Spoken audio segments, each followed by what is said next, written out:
Aujourd'hui à l'émission, Amores Perros, Arrival et pour la suite du monde. Bienvenue à On jase de film.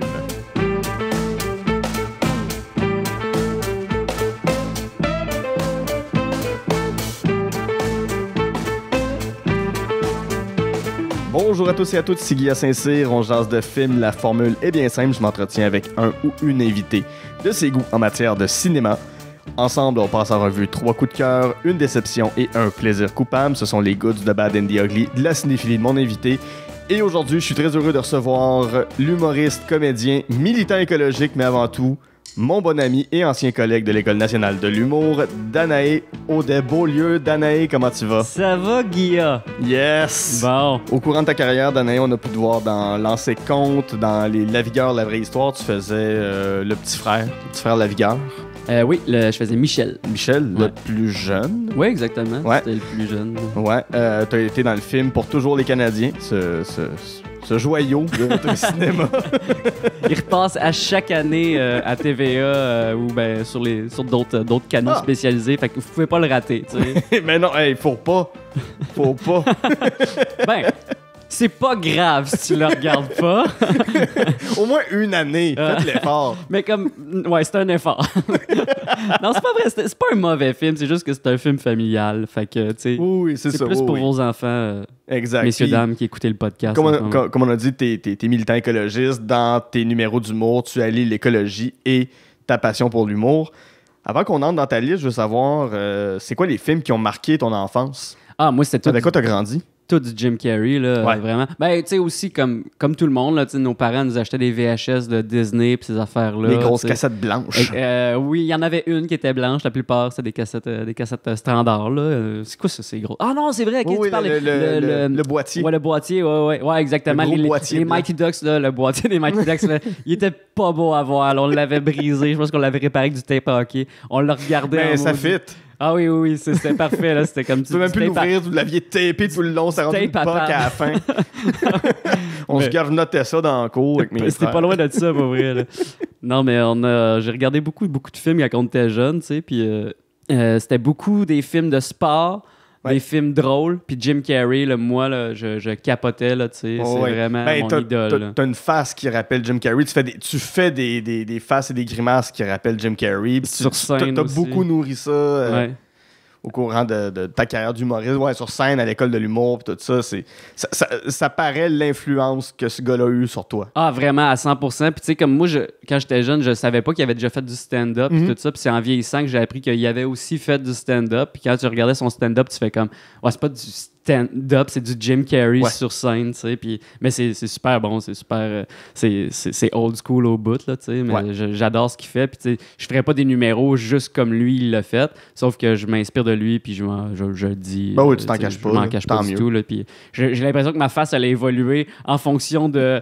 Comme, faut que je ressemble à ce gars-là, tu sais, là, tellement que je l'aimais, puis je tripais sur ce qu'il faisait, puis qu'il me faisait rire. Ben, je te souhaite d'avoir une carrière aussi riche que la sienne et je te souhaite juste pas d'arriver dans la mi-cinquantaine puis devenir un homme dépressif avec une barbe qui touche quasiment le sol puis qui est anti-vax, c'est tout. Ah, c'est vrai, il est-tu anti-vax? Ouais, il est rendu anti-vax. Ah non, ouais. oh non. Ouais, il croit pas au vaccin Ah. de tout genre. Ouais, mais le pire, c'est que j'aimais qu'est-ce qu'il était en train de devenir, moi, comme peintre, puis tout ça. J'étais comme, ouais. il change, tu sais, il évolue comme artiste, puis tout, mais c'est vrai que des fois, tu sais, même tes idols, là, tes idoles, à un moment donné, ils Eh font oui. quelque chose que tu fais comme, bah.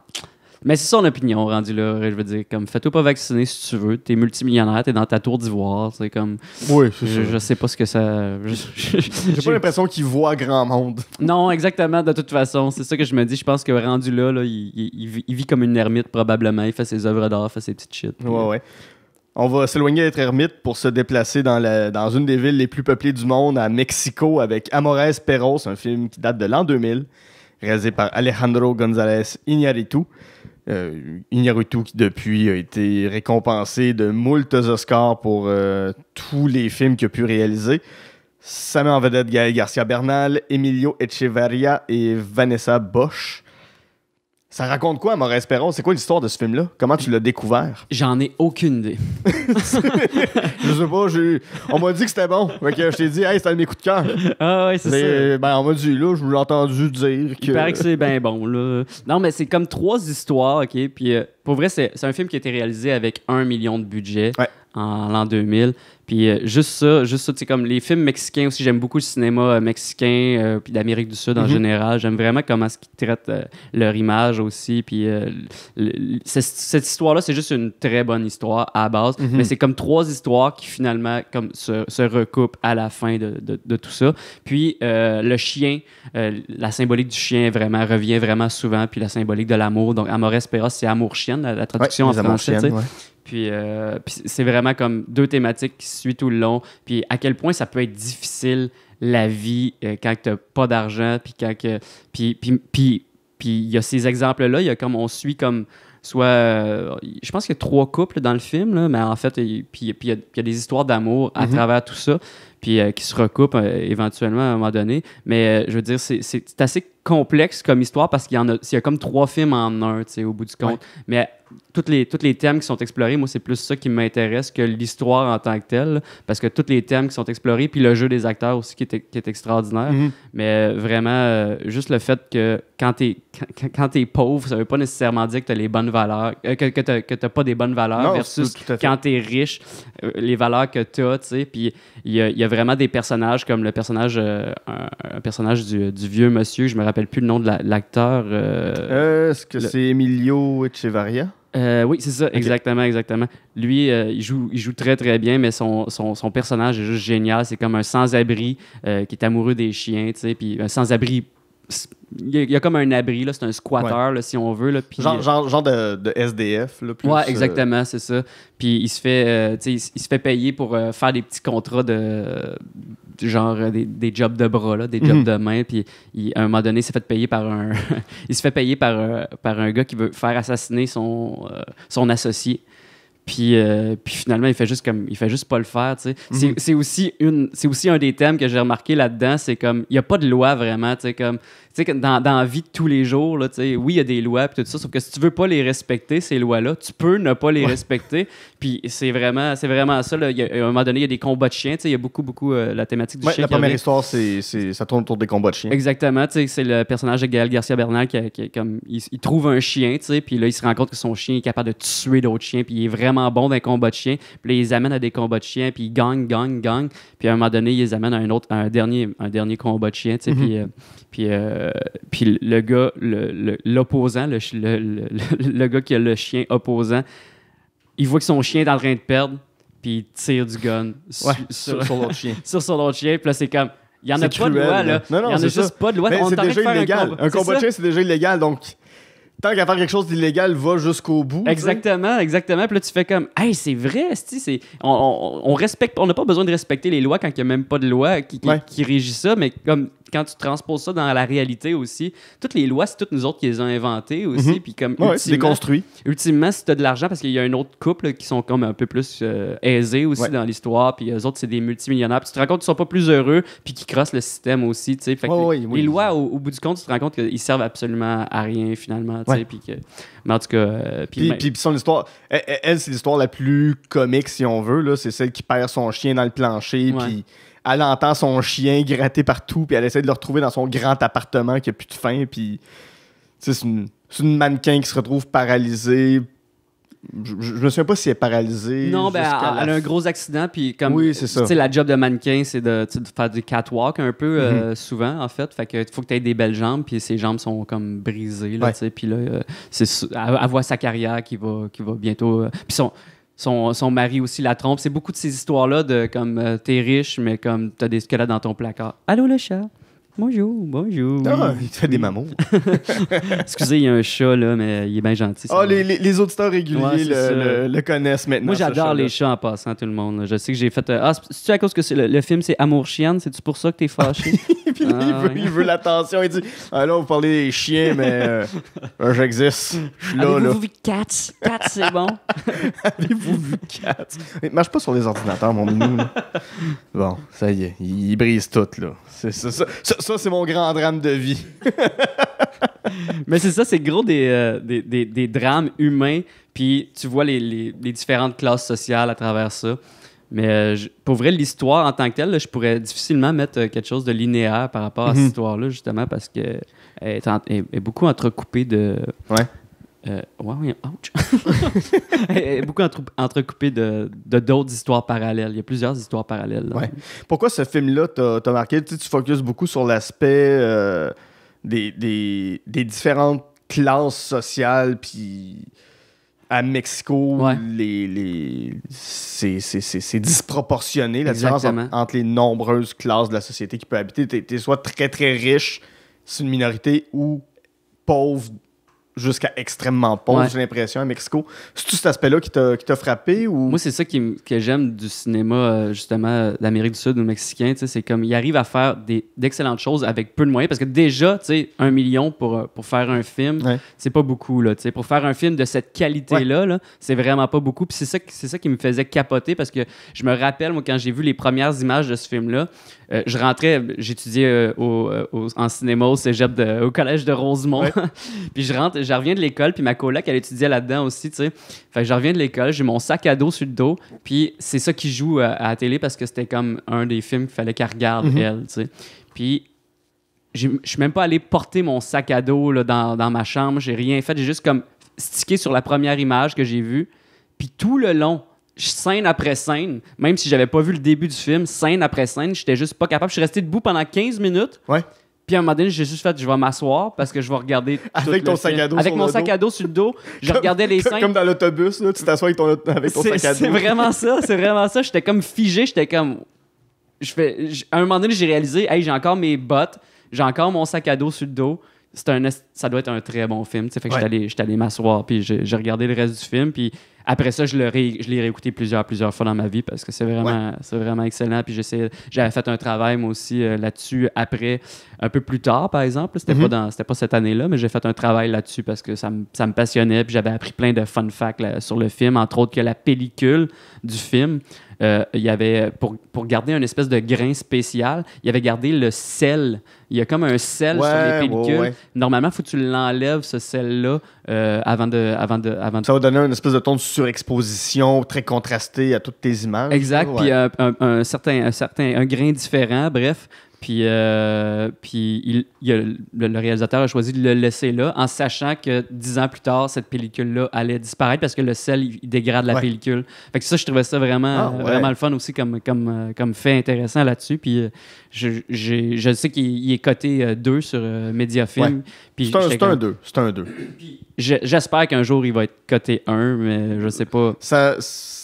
De tous les films d'Iñárritu, ce serait celui à qui je donnerais un 1. Oui, 100%. Complètement. 100%. Il n'a pas fait de film qui a à côté ça. Puis c'est ça que je trouve fou, justement, pour revenir au budget de ce film-là. 1 million, puis il y a eu combien comme pour faire The Revenant? Il y a eu genre 100 millions, puis c'était pas meilleur. C'était bon, là, mais je veux dire... C'était correct. C'était correct, c'est ça. J'ai mes problèmes avec ce film-là. Ah, moi aussi, parce que je m'attendais à tellement plus. Mais c'est un bon film si tu le regardes de même, puis tu sais pas que ça a coûté 100 millions comme film. Mais honnêtement, comme... Je préfère le film à 1 million, finalement. C'est de loin, là, même. Complètement. Ben, c'est riche, c'est des rencontres parce que, justement, les personnes sont reliées par un accident. C'est un accident de la route. Ben, c'est l'accident qui cause... Ben, c'est que ça commence avec cette scène-là où il s'enfuit du gars qui a tiré son chien, parce qu'en fait, il s'enfuit des hommes de main du gars qui a tué son chien parce qu'il a décidé de se faire vengeance puis il l'a poignardé, là, tu sais. Gaël Garcia Bernal. Gaël Garcia Bernal. Le gars qui faisait des combats de chiens. Exactement. Fait qu'il a poignardé le gars qui était pas fair, qui a comme littéralement tué son chien aussi, dans le fond. Puis là, il est parti en voiture. Puis là, le film commence dans le même car chase, là, tu sais, genre, eux autres, ils suivent. Puis à un moment donné, paf, gros accident, tu sais. Puis cet accident-là, ben justement, là, après ça, t'apprends que comme cet accident-là est relié avec la mannequin, puis tout ça. Puis bref.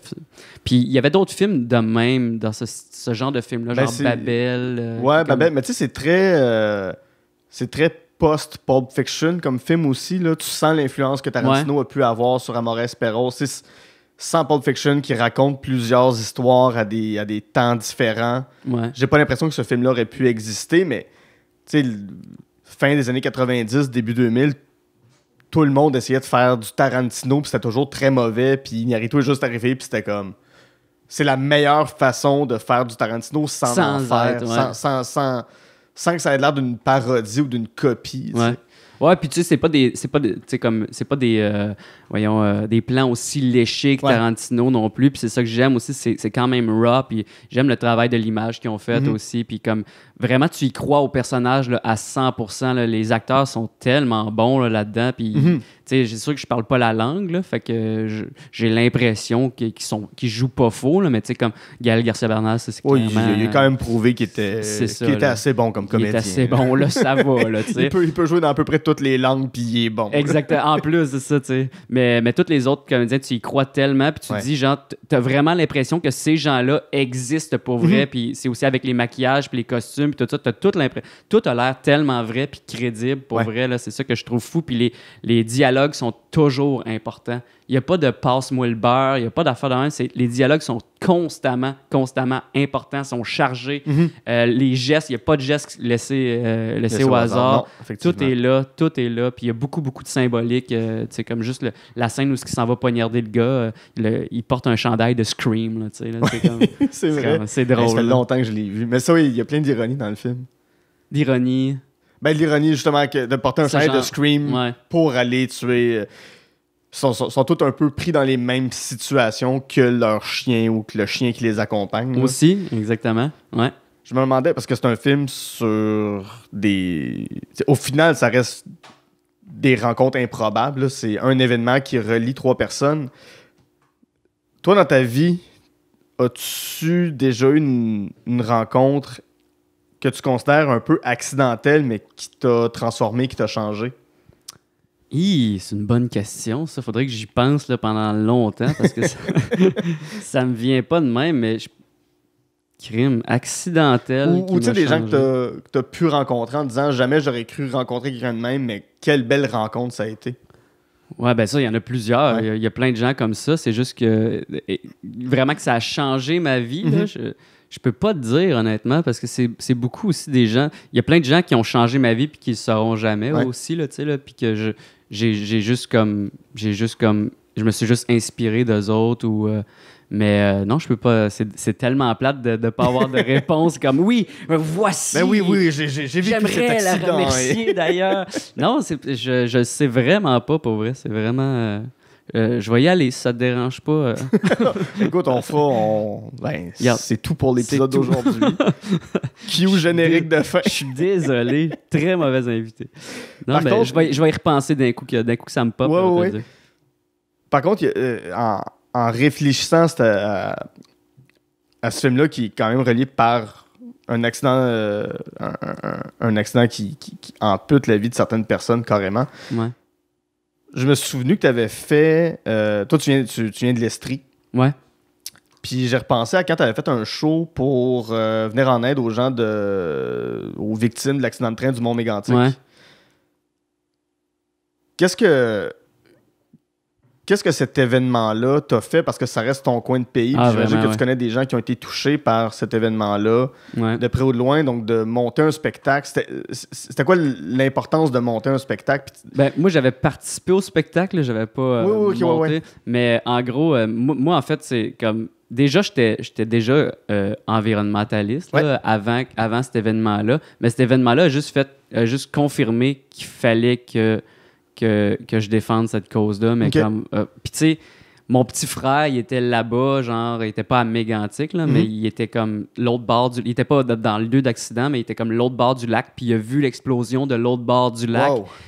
Il m'a appelé le lendemain matin, il m'a réveillé, puis il m'a dit genre, hey, le centre-ville a explosé. Moi, j'étais comme, ça se peut pas, là, ça se peut pas. Parce que c'est un endroit que tu connais bien. Oui, moi, j'ai fait, dans le fond, moi, je viens du village de Notre-Dame-des-Bois, puis Lac-Mégantic, c'est là que j'allais à Polyvalente. Fait que je connais beaucoup de gens qui sont là-bas, tu sais, je connais plein de monde de mon âge, là, parce que c'est vraiment des, tu sais, comme pendant 5 ans, je connaissais tout le monde, puis après ça, tu connais plus personne qui est là-bas, là, mais bref, je connais encore pas mal de monde là-bas, puis tu sais, je m'inquiétais pour ces gens-là. Puis, tu sais, il y a une des filles, d'ailleurs, qui a déjà sorti avec mon frère, qui est morte dans la tragédie. Fait que c'est vraiment comme... Ouais, j'étais vraiment impliqué, là, tu sais. Puis j'avais des amis à moi que eux autres, ils ont perdu vraiment des bons amis là, dans la tragédie. Fait que c'était pas mes amis nécessairement, mais comme c'était vraiment, vraiment rough comme moment. T'sais. Puis au-delà de tout ça, au-delà des drames humains, tu regardes ça puis tu fais comme... C'est vraiment absurde que ce soit le capitalisme, ultimement, qui a fait ça. T'sais. Puis c'est pas juste comme... Puis le capitalisme, pas juste le capitalisme, mais le capitalisme destructeur. À la base, ce qui était dans ces wagons-là vise à détruire la planète. Exactement, c'est ça. C'est comme à plusieurs niveaux. Parce que comme... À la base, ce produit-là, c'est ça qu'on le sait. Là. Je veux dire, au début, là, quand on le savait pas que ça détruisait la planète, OK, fair enough, utilisons-le. C'est une ressource. Une ignorance, une naïveté. C'est Mais une fois que tu le sais, trouve une autre manière de faire de l'argent. Je veux dire, faut qu'on change la façon de voir les trucs. Si vous voulez garder le capitalisme, trouvez des manières positives de faire de l'argent. Il y en existe. Il y a moyen de ça. C'est juste une paresse, une espèce de lâcheté aussi. Juste le fait que comme on a déjà nos machines, on veut garder nos emplois, c'est toujours les mêmes arguments, mais c'est comme, gang, on est en train de s'auto-détruire, puis là, on a des preuves tangibles que tu es à l'abri. Moi, c'est ça que ça m'a permis de me rendre compte, la catastrophe, c'est que tu es à l'abri nulle part sur la planète. Ouais. Parce que, comme moi, je me dis, comme à Montréal, c'est normal de dire comme je pense sécurité, il pourrait avoir une explosion là, une explosion là, il pourrait avoir de quoi. Pas loin du chemin de fer. J'habite pas loin du chemin de fer, tu te dis comme tu passes dans ta cour pratiquement là, tu l'entends l'été de ton balcon ce train là. It would make sense s'il arrivait une catastrophe de même dans une grosse ville puis tu te dis comme mais moi j'irai m'acheter un chalet puis je vais être bien dans mon coin là-bas puis il se passera jamais rien. Non, il peut toujours se passer de quoi, des déraillements de train en arrivent. Après ça c'est toutes les catastrophes naturelles qu'il va y avoir de plus en plus. Fait que tu te dis comme ça m'a permis de me rendre compte qu'on ne sera jamais à l'abri nulle part de catastrophes dans ce style-là. Puis ça m'a vraiment... C'est vraiment venu me chercher. Ça m'a fait vraiment chier là, à plusieurs niveaux. Puis j'étais comme, OK, à partir de maintenant, je vais être gossant sur les réseaux sociaux à propos des questions environnementales parce que j'ai besoin d'en parler. Puis c'est une façon, tu sais, comme moi, j'étais un éco-anxieux pas mal. Puis c'est une façon de participer à la cause. C'est une des meilleures façons de guérir son éco-anxiété, tu sais. C'est un peu ça le lien que je voulais faire aussi avec Amorès Perrault, justement, c'est que ce que tu as dit, tu connais des gens qui sont morts, tu connais des gens qui ont perdu des gens là-dedans. Puis le film Amorès Perrault nous fait réaliser à quel point un événement, dans ce cas-là, c'est un événement immense, mais peu importe l'événement, atteint plein de personnes qui sont toutes reliées d'une manière ou d'une autre. J'en reviens à ce spectacle-là auquel tu as participé, d'avoir conscience qu'il y a des gens que tu as connus ou côtoyés ou des gens que tu connais qui ont connu des gens qui sont décédés. C'était quoi? Qu'est-ce que tu avais en tête avant de monter sur scène ou qu'est-ce qui t'animait? T'avais-tu un track supplémentaire que tu peux avoir autrement ailleurs? Non, pas du tout, parce que c'était pas des gens de la région qui venaient voir le show vraiment, tu sais, fait que c'était pas nécessairement, c'était pas un enjeu pantoute, là, pas du tout. Là, je comprends. Fait, là. Mais c'est comme, c'est une cause qui rallie tout le Québec, là, de toute façon, tu sais, c'est comme, c'est passé partout, là, c'est à l'international, là, c'est allé... Tout partout. Ouais. Il y a même un film Netflix qui avait pris des images de ça, qui ont dû faire le montage pour enlever ces images-là, parce que, mon Dieu, il a été flagué, là. Mon Dieu, c'est irrespectueux. C'est très irrespectueux. Là. D'un, tu voles les images, tu sais, juste à la base, tu voles des images, t'es Netflix, là, tu voles pas d'images. Tu peux les payer, ces images-là, mais... Puis de deux, c'est très délicat, là, voler des images d'un vrai événement qui s'est produit pour vrai, dans lequel il y a des vraies personnes qui sont mortes. Là, c'est pas comme... Mais aussi, il y a le film Mégantic, la série Mégantic qui va sortir. OK. Puis j'ai un petit rôle là-dessus aussi parce que j'ai gossé pour avoir un rôle là-dessus, puis je l'ai eu. Mais c'est une histoire qui fait partie de qui tu es, même si t'étais loin, même si t'es pas impliqué. T'as une implication émotionnelle plus forte que n'importe quel autre comédien. C'est la ville que j'ai, tu sais, comme, à part Montréal, parce que là, ça fait 15 ans presque que je suis ici, là, mais tu sais, comme, j'ai passé 5 ans de ma vie à côtoyer les gens de cette ville-là, puis à être dans cette ville-là tout le temps, jouer au hockey là-bas, puis comme quand j'ai retourné à chaque année quand j'étais au cégep aussi, je retournais plusieurs fois à chaque année pour aller me baigner. Tu sais, c'est une super belle ville, mais là, le centre-ville a été complètement détruit, puis là, ils rebâtissent, mais tu sais, l'âme est... tu vois que l'âme est partie. Ouais. Là, c'est pas pareil comme c'était Il y a avant. quelque chose qui est parti Ouais. avec Ouais, l'accident. vraiment, vraiment. Solide. Là, puis, Wow. mais c'est encore un bel endroit, c'est encore une belle région. Puis comme, allez-y, allez faire rouler l'économie là-bas. Mais il y a des gens qui sont encore traumatisés de ça. Puis là, on va sortir une série, puis je sais pas qu'est-ce que ça va être quoi les impacts là, de ce côté-là, parce que c'est pas tout le monde qui est d'accord que ça soit déjà mis à l'écran. Ouais, là, je comprends. Je comprends ces gens-là. Mais Si ça peut sensibiliser autrement sur... Je sais pas quel angle ils prennent avec la série. Tu m'apprends que ça a été en tournage. Mais s'il y a un angle pour aborder des questions environnementales au travers, c'est peut-être un bon moyen aussi. J'espère qu'ils y ont pensé, mais en fait, de ce que j'ai lu des petits bouts de scénario que j'ai pu trouver, c'est plus les histoires basées sur les familles. Ok. Fait que c'est pas... puis Fait que c'est- ça, comme Mort Esperos, comme ces films-là, plusieurs histoires Exactement. qui se recoupent, Ouais, qui se exactement. rejoignent au final. Ouais, c'est Wow. pas mal ça. C'est un bon lien. Ça ressemble à ça. Écoute, c'est Mais mon je pense métier. je pense que ça va être bon parce qu'ils ont mis beaucoup de budget là-dessus. Mhm. Puis ils ont fait attention à ce que ça soit vraiment bien recherché. Ouais, Puis ils ont puis fait- respectueux pour les familles aussi, Ouais, j'imagine. exactement. Il y a personne qui peut rentrer là-dedans naïvement en se disant Non. comme hey, on le fait, puis let's go, on met des jokes de pète au travers, puis on parle le petit gars qui fait des faces de Jim Carrey, puis Hey, mais pour vrai, il y avait tellement de budget là-dedans. Là. ouais. Puis j'étais là 4 jours de tournage, puis je sais même pas s'ils vont garder mes répliques parce que honnêtement, des fois, là, il y a des plans de caméra que j'étais comme la caméra est loin. Là. Tu sais, comme ma réplique, là, je suis pas sûr qu'elle va passer à Ouais, c'est l'écran. clair. Tu sais, puis c'est comme. C'était le bout un peu plate, je trouvais, du tournage. C'est que comme. Il y a beaucoup, beaucoup, beaucoup de monde sur le plateau. C'est vraiment un gros, une grosse série lourde comme il s'en fait plus au Québec. Ouais. Là, tu sais, genre, autour de 10 millions de budget. Là, tu sais. Ouais, c'est ça. Là. Fait que j'étais content d'être sur le projet, mais à la fin du projet, j'étais comme, je vais-tu être vraiment sur le projet? Tu sais, j'en parle là en ce moment, puis je suis comme, j'ai hâte de voir parce que ça se peut qu'on me voie comme 15 secondes finalement pour 4 jours de tournage. Je comprends.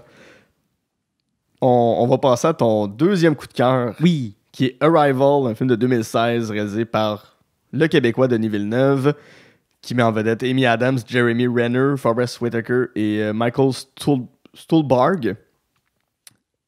Même question que tantôt, ça raconte quoi, Arrival? C'est quoi l'histoire de ce film-là? C'est vraiment comme des extraterrestres qui arrivent sur la Terre. C'est comme des E.T.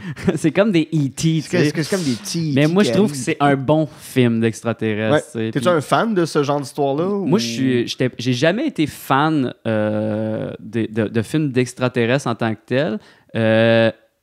J'ai jamais vraiment trippé science-fiction avant le milieu de la vingtaine. Ok. Quand j'ai eu 26, 27, là, j'ai commencé à tripper science-fiction parce que je suis de plus en plus intéressé par la science en général. Puis souvent, les films de science-fiction, ils ont comme aussi... il y a plusieurs degrés aux films de science-fiction, tu sais, que tu peux comme, je sais pas, c'est super intéressant à plusieurs niveaux, je trouve, parce que on peut se projeter dans un univers dans lequel on aimerait vivre avec ça, parce que il n'y a pas de limite, là, tu sais. Ouais. Tu peux inventer ce que tu veux. Tout se peut dans ces films-là, tu sais. C'est juste que tu utilises aussi les aspects de la science que tu dis, ça se pourrait, c'est plausible, tu sais, ça pourrait être vrai, ça pourrait se passer. Puis, je veux dire, que des extraterrestres arrivent sur la Terre, c'est plausible. Oui. Il n'y a personne qui a prouvé que ça n'existait pas, les extraterrestres. Ben, avec la grandeur de l'univers et maintenant qu'on sait qu'il y a des univers, En plus, ouais, multi-univers. Ouais. multi-univers, ce serait... Quelle tristesse ce serait qu'on soit les seuls êtres vivants. Moi, j'y crois pas. Mais non, c'est sûr qu'il y en a. impossible, C'est sûr c'est qu'il y a des formes de vie. Puis même juste scientifiquement, ils disent que comme avec les calculs qu'ils font, vu qu'on existe, le calcul fait en sorte que probablement vu qu'il y a une chance que ça arrive, probablement que ça va arriver ailleurs aussi. Oui. tu sais. Même que, tu sais, on regarde dans notre système solaire en ce moment pour savoir s'il y a déjà eu de la vie, parce que ça se peut qu'il y ait déjà eu de la vie ailleurs, Sur Mars. juste dans notre système solaire, juste la planète d'à côté. Fait que, tu sais, rendu là, je me dis probablement que... Moi, je pense que se poser la question si on est tout seul, c'est vraiment dommé déjà. Tu sais, c'est comme, Oui, non, on ouais. n'est pas tout seul, la gang. là. Il y en a Non, d'autres, puis c'est ça. il y en a probablement qui sont vraiment moins évolués que nous autres, puis il y en a probablement qui sont beaucoup plus évolués que nous autres. Puis dans le cas de ce film-là, c'est ça qui se passe. Tu sais, c'est une société beaucoup plus évoluée que nous autres. Puis ils ont pas. Ce que j'aime dans le film, c'est qu'ils n'ont pas une forme humanoïdes. Ouais. C'est des... C'est pas l'extraterrestre qu'on voit comme dans le film Paul, qui est l'image classique de la petite bouche, les gros yeux, le gros cerveau, mais une espèce de tête en cône. Le dessin qui revient souvent, qui vient probablement de quelque part. Je sais que les Mayas faisaient les mêmes dessins des extraterrestres aussi. Fait que peut-être que ça vient de notre imaginaire collectif aussi. Là, Guy Nantel a cette tête-là. Ouais. Puis clairement, il vit pas sur la même planète que nous autres. Oh, mais lui, je pense pas que c'est une... En tout cas. Vous continuerez la phrase dans votre tête, la gang, là. Je veux pas me faire poursuivre. Je suis pas sûr qu'il ait le temps d'écouter un podcast. Il est ben trop... En tout cas, non, moi non plus, je veux pas me faire poursuivre. Tu veux pas savoir des mises en demeure, toi non plus. Non, c'est ça. Mais bref, c'est ça. Il ressemble plus à des pieuvres au bout du compte. Ouais. Puis ce que le film porte comme message, c'est que le langage a vraiment une influence sur la façon, sur le temps, en fait. Puis ça, c'est dur à expliquer. Puis honnêtement, je sais pas pourquoi j'ai choisi ce film-là, parce que je vais avoir de la misère à vous expliquer c'est quoi le... Ils ont leur propre langage qui est cyclique. C'est toujours des espèces de cercles avec des branches. Exactement. Puis là, il y a l'actrice principale, en fait, elle, son personnage, c'est une personne qui travaille en langue, justement. C'est une linguiste. Linguiste, c'est ça. Puis elle, faut qu'elle déchiffre. Fait que c'est un peu comme quand les premiers colons sont arrivés en Amérique, tu sais, ou n'importe... Puis sont venus tous scraper le paradis. Eux autres, il faut qu'ils apprennent à parler le langage des aborigènes, des autochtones. Fait que faut que tu découvres un peu, faut que tu apprennes comme ça veut dire pomme, ça c'est des concepts, faut que tu apprennes des concepts aussi, fait que petit à petit tu apprends à parler à nouveau. C'est juste que là, nous autres on c'était tout avec notre voix, mais là eux autres, leur langage c'est comme des jets d'encre qui forment des espèces de cercles, puis les espèces de cercles, c'est un peu comme une écriture en fait. Fait que c'est un peu comme aussi si mettons nous on connaît l'alphabet, tu sais, l'alphabet qui vient de je sais pas trop où, mais après ça il faut que tu... Dans notre cas, c'est l'alphabet latin. C'est l'alphabet avec des emprunts au grec, mais surtout latin. Puis là, mettons qu'il faut que tu apprennes l'alphabet arabe, ben là, t'es shifté, tu sais, faut que tu repars à zéro. Puis elle, sa job, c'est de repartir à zéro avec eux autres. Fait qu'ils établissent un contact, tu sais, ils vont dans leur vaisseau spatial parce que les autres, les extraterrestres sortent pas, là. Ils sortent pas de leur vaisseau spatial, ils sont dans leur vaisseau. Fait qu'ils établissent des contacts avec les humains. Puis ils savent pas pourquoi ils sont là. Puis il y en a comme des vaisseaux comme ça, ils sont arrivés tout en même temps sur la planète Terre. Puis il y en a comme un peu partout sur la Terre. Puis là, elle, faut qu'elle communique avec eux parce que c'est comme la best, là, tu sais. Ouais. Puis la question, est-ce qu'ils viennent en paix ou ils viennent en ennemi? Ben, en fait, c'est un peu l'enjeu du film. Un peu tout le long, on se demande est-ce qu'ils viennent en paix ou en ennemi. Puis, tu sais, comme t'as les classiques des Américains des Américains puis les Chinois qui disent let's bomb them, tu sais, comme on va les attaquer, ils n'ont pas d'affaires ici, tu sais. Puis elle est comme non, attendez, tu sais, on va communiquer, on va savoir c'est quoi leurs vraies intentions. Finalement, plus que le film avance, on a-tu le droit de faire des spoilers? Plus que le film avance, tu te rends compte que leur langage a vraiment une importance énorme sur ce qui va se produire dans le futur. Fait que là, tu te rends compte que le langage est relié au fait que tu peux comme voyager dans le temps. C'est vraiment compliqué. C'est ça. C'est d'être capable, par le langage, de comprendre ton avenir, de comprendre ce qui va t'affecter, ce qui va avoir un impact sur ta vie, sans que tu l'aies vécu, tu comprends vers quoi tu t'en vas. Exactement. Puis pas juste avec le langage, c'est aussi comme le langage, elle apprend à parler leur langage, puis tranquillement, pas vite, elle se met à avoir des rêves... Allô, Minou!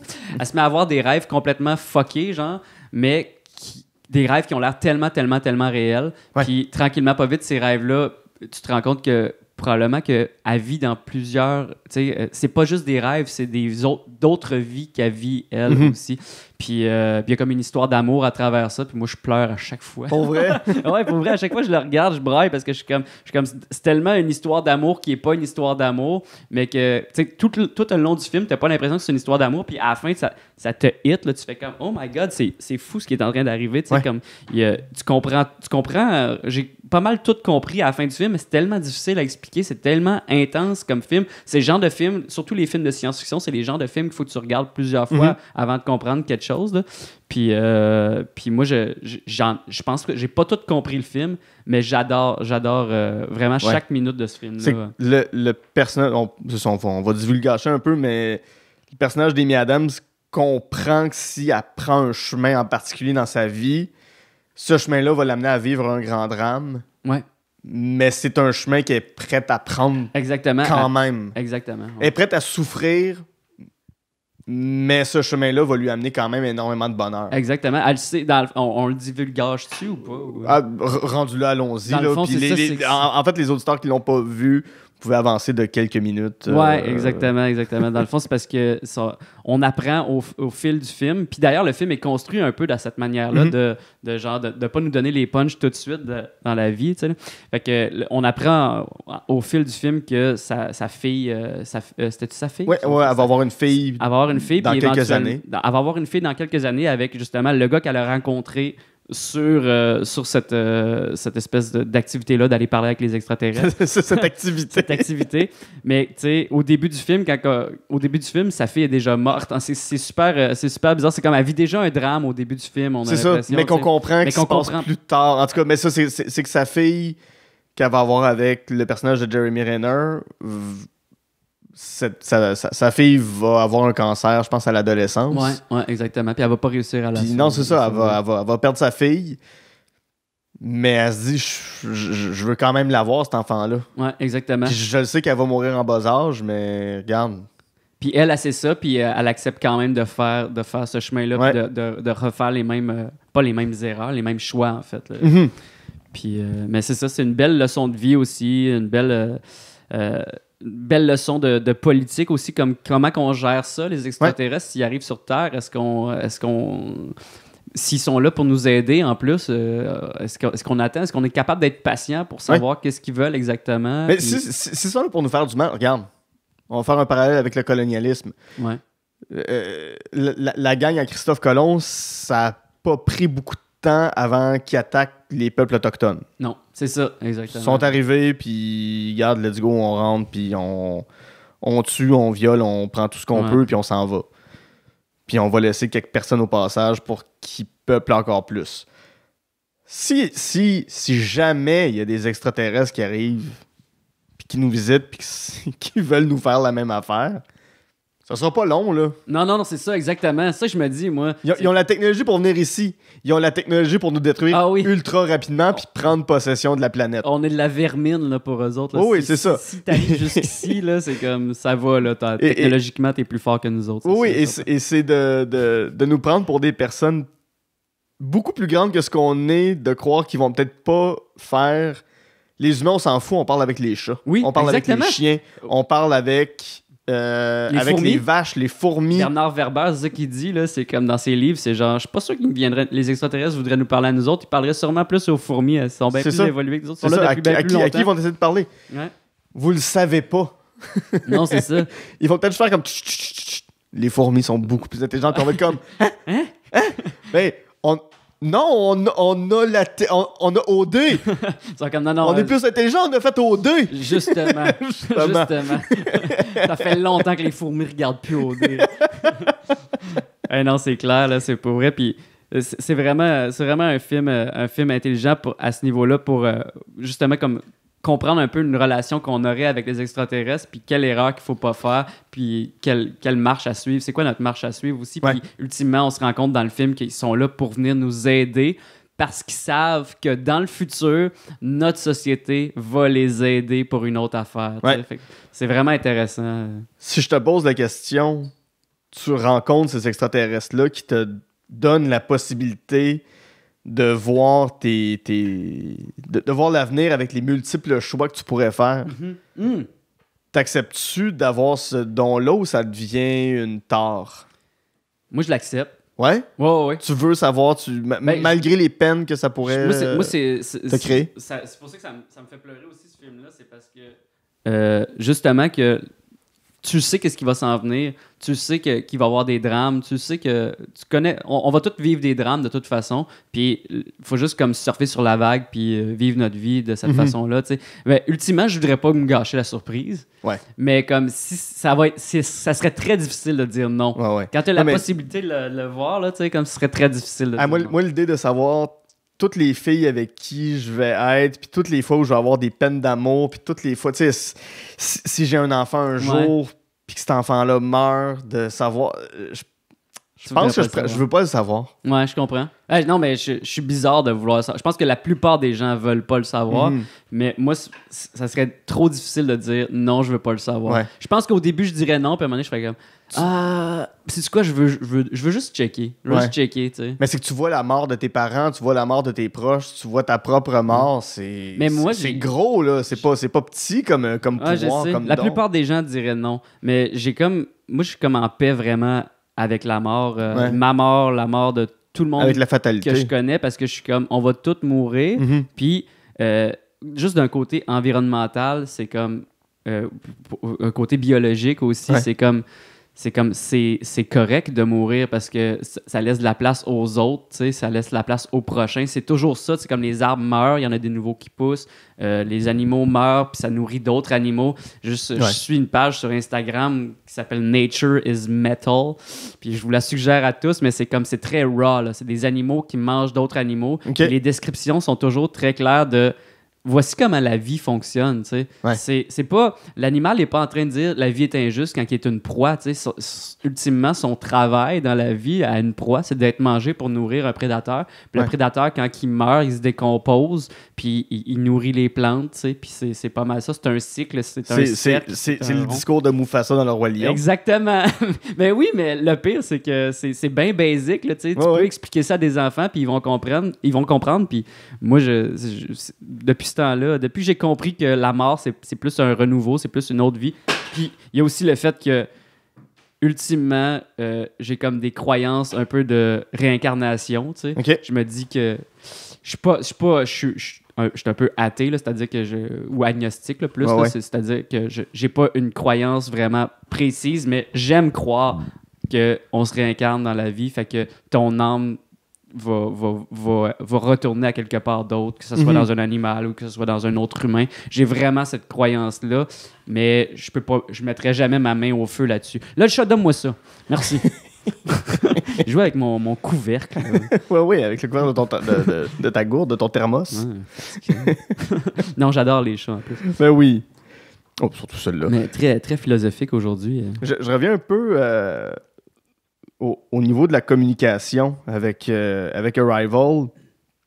Quand tu fais le choix de... Puis on en a parlé un petit peu, de faire des numéros sur l'écologie, des numéros qui ont une portée sociale. Tu sais, t'arrives pas sur scène pour parler que t'as fait un voyage dans le sud puis que t'as croisé une fille. Là. Ouais, en c'est camping. ça. Ouais, c'est ça. J'étais en camping, j'étais allé cueillir des pommes avec ma blonde. Hey, cueillir des pommes! Tu sais, c'est ça. C'est pas ça ton humour. Non. Puis c'est de la communication, c'est un langage précis. Puis on a parlé tantôt des référents. Sens-tu des fois que les gens dans la salle, tu commences à parler d'écologie, d'environnementalisme, vois-tu des gens qui se ferment dans la salle, ou tout dépendamment des salles, puis là, tu as un travail, parce que c'est un défi que tu t'imposes aussi, d'avoir un message social dans ton humour. Ouais, ben c'est juste que je veux... Puis en plus, la pandémie m'a comme confirmé que c'était ça que je voulais faire, puis que je devais faire, parce que, tu sais, je regarde autour de moi, puis juste comme ma blonde, tu sais, comme... Emna Achot, c'est une humoriste. Puis elle est... Dont on a parlé récemment parce qu'elle a conceptualisé une parodie des pubs du gouvernement. Oui. Allez les voir, elles sont super bonnes. Oui, c'est des très belles parodies avec... on y a participé, mais elle les a faites avec Colin Boudria. Ça passe aux nouvelles. Ah non, mais on nous a vu aux nouvelles. Je t'annonce en primeur qu'il y a des bonnes chances que ça passe aussi à Tout le monde en parle. Ah ouais? Ouais, que le truc passe à Tout le monde en parle ce dimanche. Là.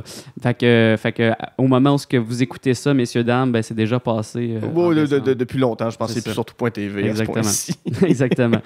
Mais, il y a des chances que l'extrait passe à Tout le monde en parle parce qu'il invite Madame Guilbeault. Oui, Geneviève Guilbeault. Puis ils vont lui parler de ça éventuellement. Ah, intéressant. Fait que il y aura 2 Guilla à la télévision à la même heure. Exact. Exactement.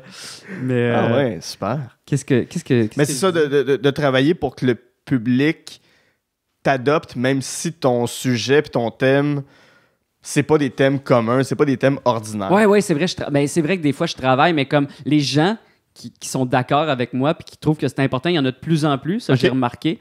Puis c'est ça, la pandémie m'a juste confirmé que moi, c'est de ça que je veux parler, tu sais. Fait que je parlais de ma blonde, j'étais comme, elle, là, elle parle de quelque chose qui l'intéresse vraiment. Puis Puis tu peux aller rejoindre un public, même si tu ne rejoins pas comme un grand public, tu peux trouver ton public de cette façon-là. Puis c'est en trouvant ta niche qu'éventuellement... puis ça paraît aussi quand tu parles de choses qui t'intéressent versus quand tu parles d'affaires que tu veux intéresser les gens. Tu sais, tu dis, les gens, qu'est-ce qu'ils veulent entendre? Tu sais? Moi, au début, je me disais ça quand je commençais en humour. J'étais comme, qu'est-ce que cette salle-là veut entendre? Je vais leur donner ce que j'ai écrit que je pense qu'eux autres vont aimer. Tu regardes le premier humoriste qui passe, tu dis comme c'est ça qu'ils veulent entendre, je vais changer mon pacing, je vais faire des jokes qu'ils veulent entendre, mais ça je le fais plus à cette heure. Je veux parler de ça, mais le problème c'est que tu peux pas juste comme parler de ce que t'aimes puis que ça soit pas drôle pour personne, parce que ça c'est pas ça la job. Fait que le défi c'est d'être drôle et intelligent, mais d'abord et avant tout drôle, tu sais. Fait que mais ça m'arrive des fois que je me dis bon, je m'en vais travailler là, je vais me battre pour que le monde rie de mes jokes, mais j'ai des jokes pour vous autres. Faites-vous-en pas, c'est juste écoutez-moi, j'ai des jokes pour tout le monde, mais ça se peut que je vous shake un peu dans vos petits conforts. Mais c'est ça, parce que on parle d'humour engagé, mais on a évoqué un certain humoriste que je veux pas qu'il m'envoie une mise en demeure, mais je trouve va faire un travail. Oui, c'est de l'humour engagé, mais c'est un humour engagé réconfortant pour certaines personnes qui ont des idées semblables. Ouais. Tandis que toi, si tu vas dans une soirée d'open mic, une soirée peu importe où, que ce soit à Montréal, Québec ou les régions un peu partout au Québec, ce public-là n'est pas nécessairement gagné d'avance. Vraiment pas. Mais surtout en région, là, honnêtement, là, comme les questions environnementales en région, je comprends très bien parce que moi, je suis un gars de région, justement, puis je sais que quand tu es là-bas, t'as pas l'impression que ça va mal, ça planète. Non, c'est ça. Puis t'as ton pick-up, puis... T'en as besoin. T'en as besoin de ton pick-up. Ouais.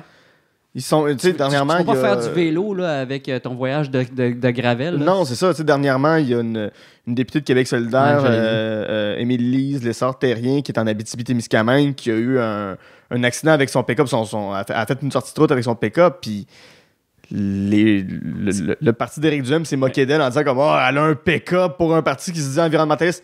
Elle reste en Abitibi, man. Elle fait 600 km. Elle fait 100 km. Ou tu sais, elle est allée en avion, elle est revenue, mais...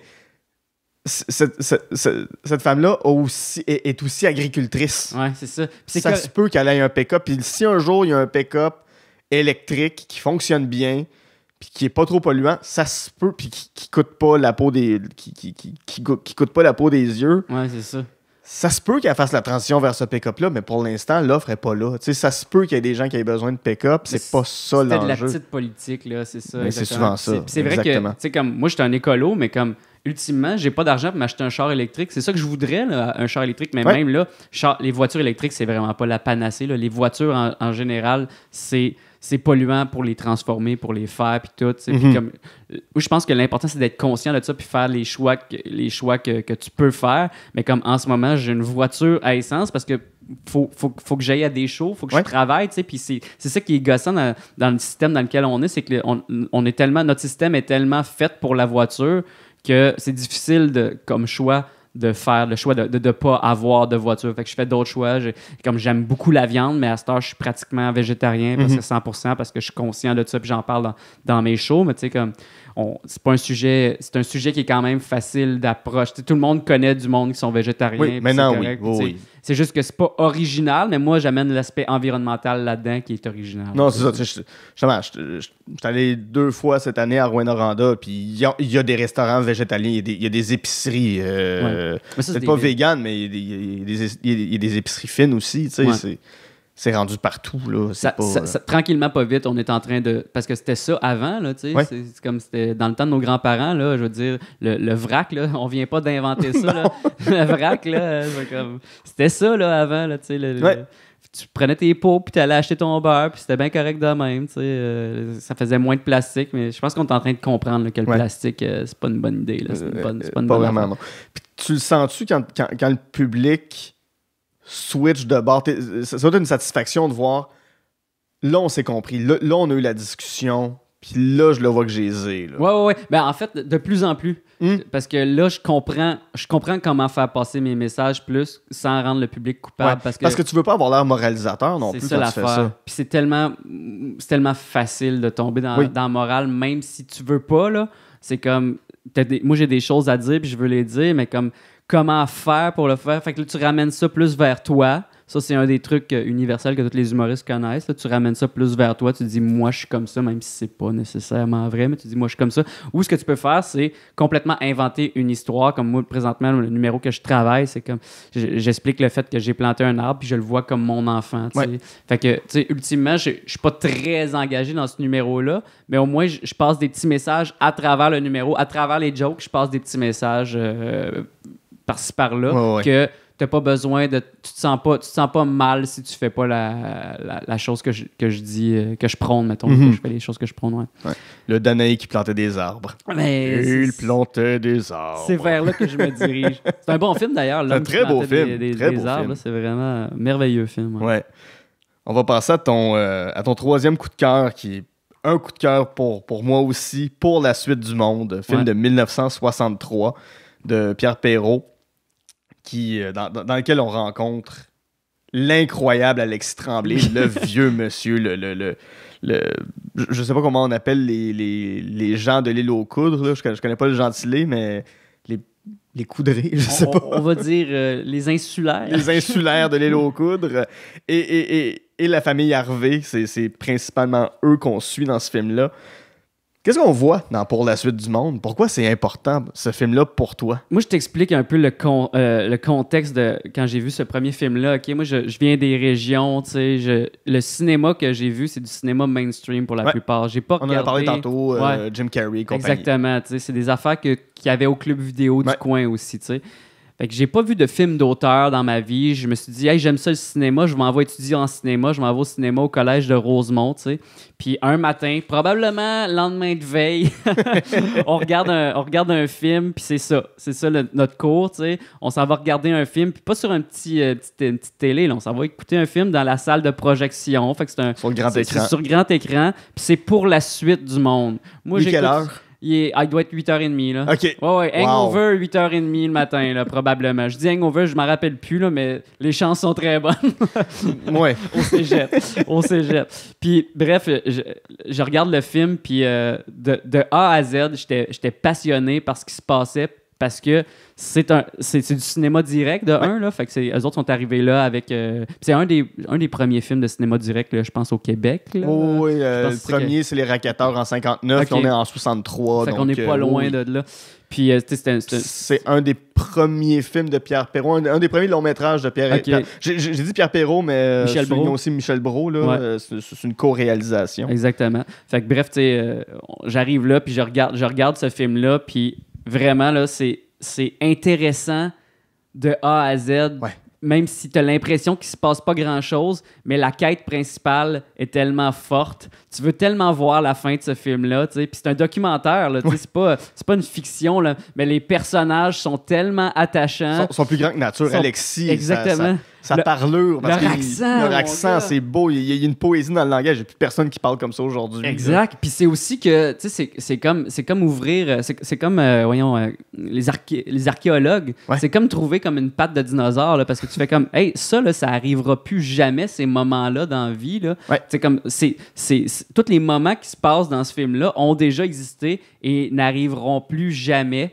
Puis c'est merveilleux, c'est comme mettre un photo finish sur une timeline, c'est vraiment la quête principale aussi qui est de pêcher des marsouins. Des marsouins, oui. C'est triste que le mot beluga ait pris le dessus sur marsouin. Je trouve ça beaucoup plus beau marsouin que beluga, mais bon. Regarde. En tout cas, puis là, il appelle les Autochtones les sauvages. Les sauvages, ben oui. C'est l'époque. C'est juste merveilleux tout ce qui se passe dans ce film-là, mais la quête principale est comme le prétexte là, d'aller les filmer puis de voir comment que ces personnes-là vivent. Puis tout. Puis finalement, ils ont un projet, puis ils se mettent tout le village en gang. Puis, comme dans le temps de nos ancêtres, fait qu'eux autres, ça se passe en 1963 ou...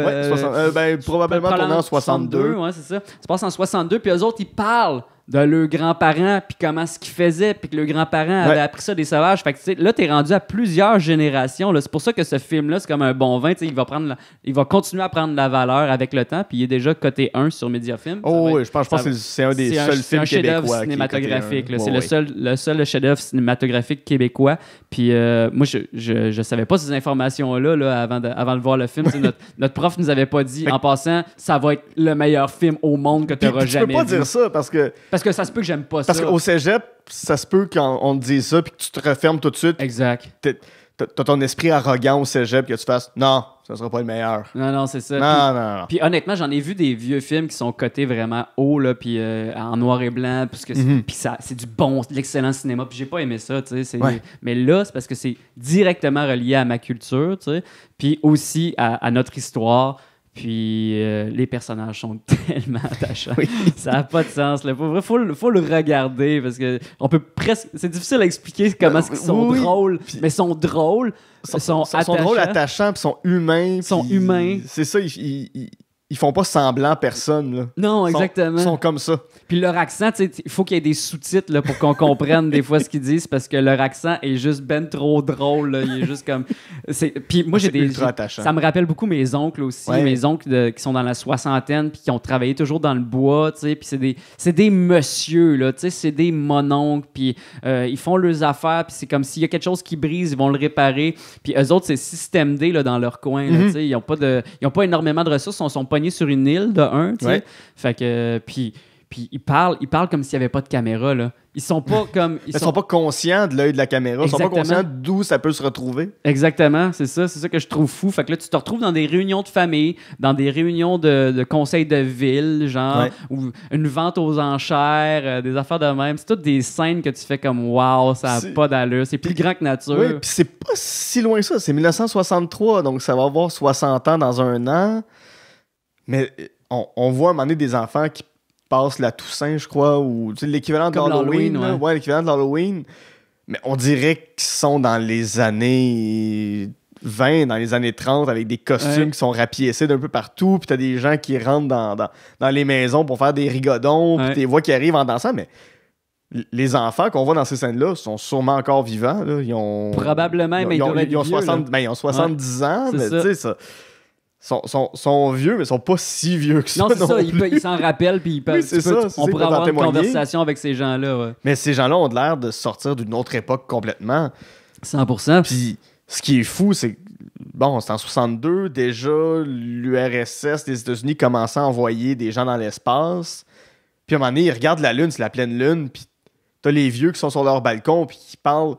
Penses-tu qu'à un moment donné, ils vont être capables d'envoyer quelqu'un là-dessus? Ouais. C'est vrai comme, mais non, c'est bien trop loin.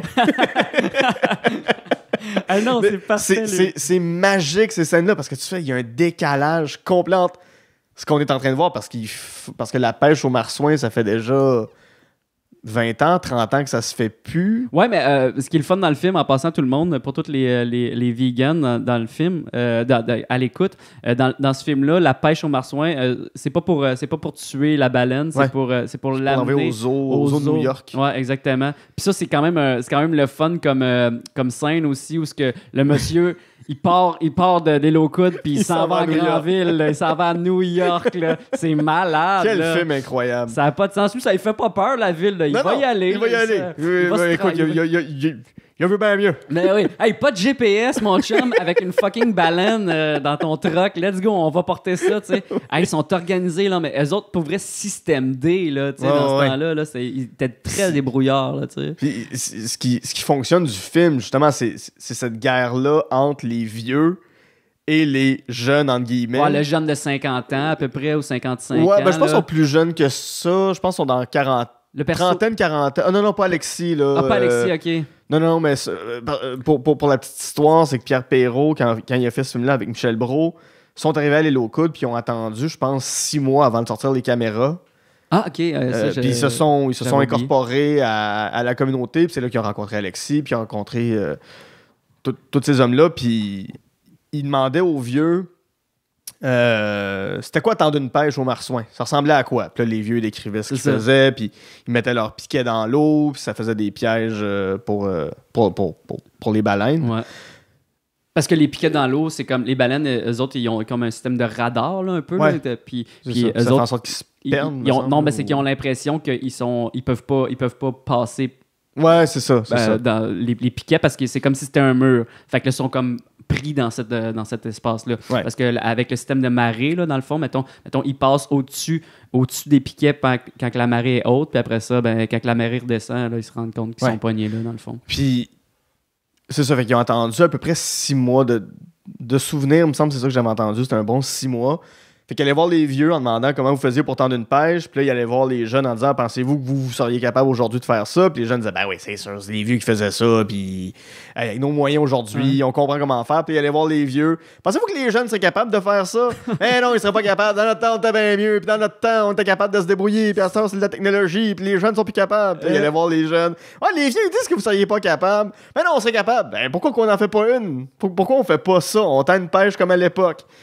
Puis c'est ce défi-là. Puis il y a toujours, je me rappelle pas c'est quel personnage, mais il croit zéro. Ah ouais, jamais, le plus vieux, jamais. Ben, c'est pas le plus vieux, mais il croit pas que les pas jeunes sont pantoute, capables. puis on dirait qu'il veut pas que ça marche. Non, mais non, il a son orgueil. Il a son orgueil, ouais. Mais c'est ça, puis c'est à force de monter les uns contre les autres, puis quand la tension était à son maximum, puis qu'ils ont fait OK, on l'a fait, notre pêche. Là, Pierre Perrault, il a fait là, on sort les caméras. OK. Puis là, on filme. Tu sais, il est pas arrivé en disant êtes-vous capable, pas capable? OK, let's go, on filme. Ça a été un long processus. C'est ça. C'est quasiment scénarisé rendu là. Ça devient de la télé-réalité. Là. Ouais, non, mais je pense que mes profs au cégep ils avaient parlé de cet aspect-là que, ultimement, tu sais, comme c'était pas arrangé, mais il y avait un peu suggéré. Oui, c'est un peu les réalisateurs qui avaient suggéré que ça serait le fun que oui, on c'est fasse ça. ça aussi. Là. Ils ont trouvé la bonne occasion, revient. ils ont trouvé une opportunité, puis ils se sont dit let's go, tu sais. Let's go, on embarque. Je sais pas à quel point il aurait pu s'imaginer que ça aurait un aussi gros succès comme film. Je pense pas, ils savaient pas. C'est ça, mais ils savaient pas. Et... Ils n'ont pas fait ce film-là en se disant on est en train de faire un des meilleurs films québécois de tous les temps. Eux, ils ont fait ça, puis c'est ce qui est beau, c'est qu'il y a une naïveté dans le film qui est pas prétentieuse, c'est zéro prétentieux dans le film. Pas du tout. C'est juste beau, c'est de voir des visages. Alexis, il n'y a pas un visage, ce gars-là, c'est un paysage. Sa face est craquée de partout. Il est beau comme ça se peut. Mais c'est ça, il y a vraiment du charisme en plus. Là, Qu'est-ce que ce film-là te dit sur le Québec? Sur le Québec, je te dirais qu'on évolue tellement rapidement, même si on pense qu'on évolue pas vite. Là. Puis évoluer, est-ce que c'est dans la bonne direction? Je sais pas. Mais on change. Je pense pas qu'on évolue parce que il y a des transformations. Ouais, vraiment rapide. Pas mal plus vite qu'on ose qu'on le dit, en fait. C'est comme, juste en 30 ans, moi, j'ai vu une différence au niveau du climat. Moi, je l'aperçois, là, je la vois, tu sais. Fait que juste en 60 ans, aussi comme au niveau mettons, du gentillet, là, le Québécois moyen a tellement évolué, tellement rendu comme dans son confort de petite ville de banlieue, puis dans des maisons climatisées l'été, chauffées l'hiver, avec des plus petites familles, on est plus riche, mais on n'est pas plus heureux que le monde qui était dans ce film-là. C'est ça qui est drôle. Puis on est moins débrouillard par rapport à tout ce qui se passe, tout ce qui est relié à la nature. Tu sais, je veux dire, il y a plein de choses qu'on connaît pas. Il y a un petit retour à la Terre en ce moment, puis c'est pour le mieux. Là, mais tu sais, ces gens-là, ils faisaient... Probablement, je pense pas qu'on voit de scène, là, mais à ces époques-là, tout le monde avait son jardin à l'extérieur. Tout le monde avait comme des connaissances générales sur des choses très ancrées dans la réalité et non avec nos ordinateurs et tout ça. Ils vont pas au Super C tous les samedis, dimanches faire la file pour acheter du canage. Il n'y a pas de Super C. À l'île au coude, il n'y avait pas de Super C. Je crois pas qu'il y a encore des Super C sur l'île au coude. C'est juste plus simple de se rendre d'un bord ou de l'autre de la rive, j'ai l'impression. Ça doit être juste plus simple pour ça. Ouais. C'est ça, mais à cette époque-là, Puis c'est pas loin. Quand t'es à Saint-Jean-Port-Joli, tu vois les low-coudes. Ouais, c'est ça. C'est pas... Mais il y avait l'air éloigné.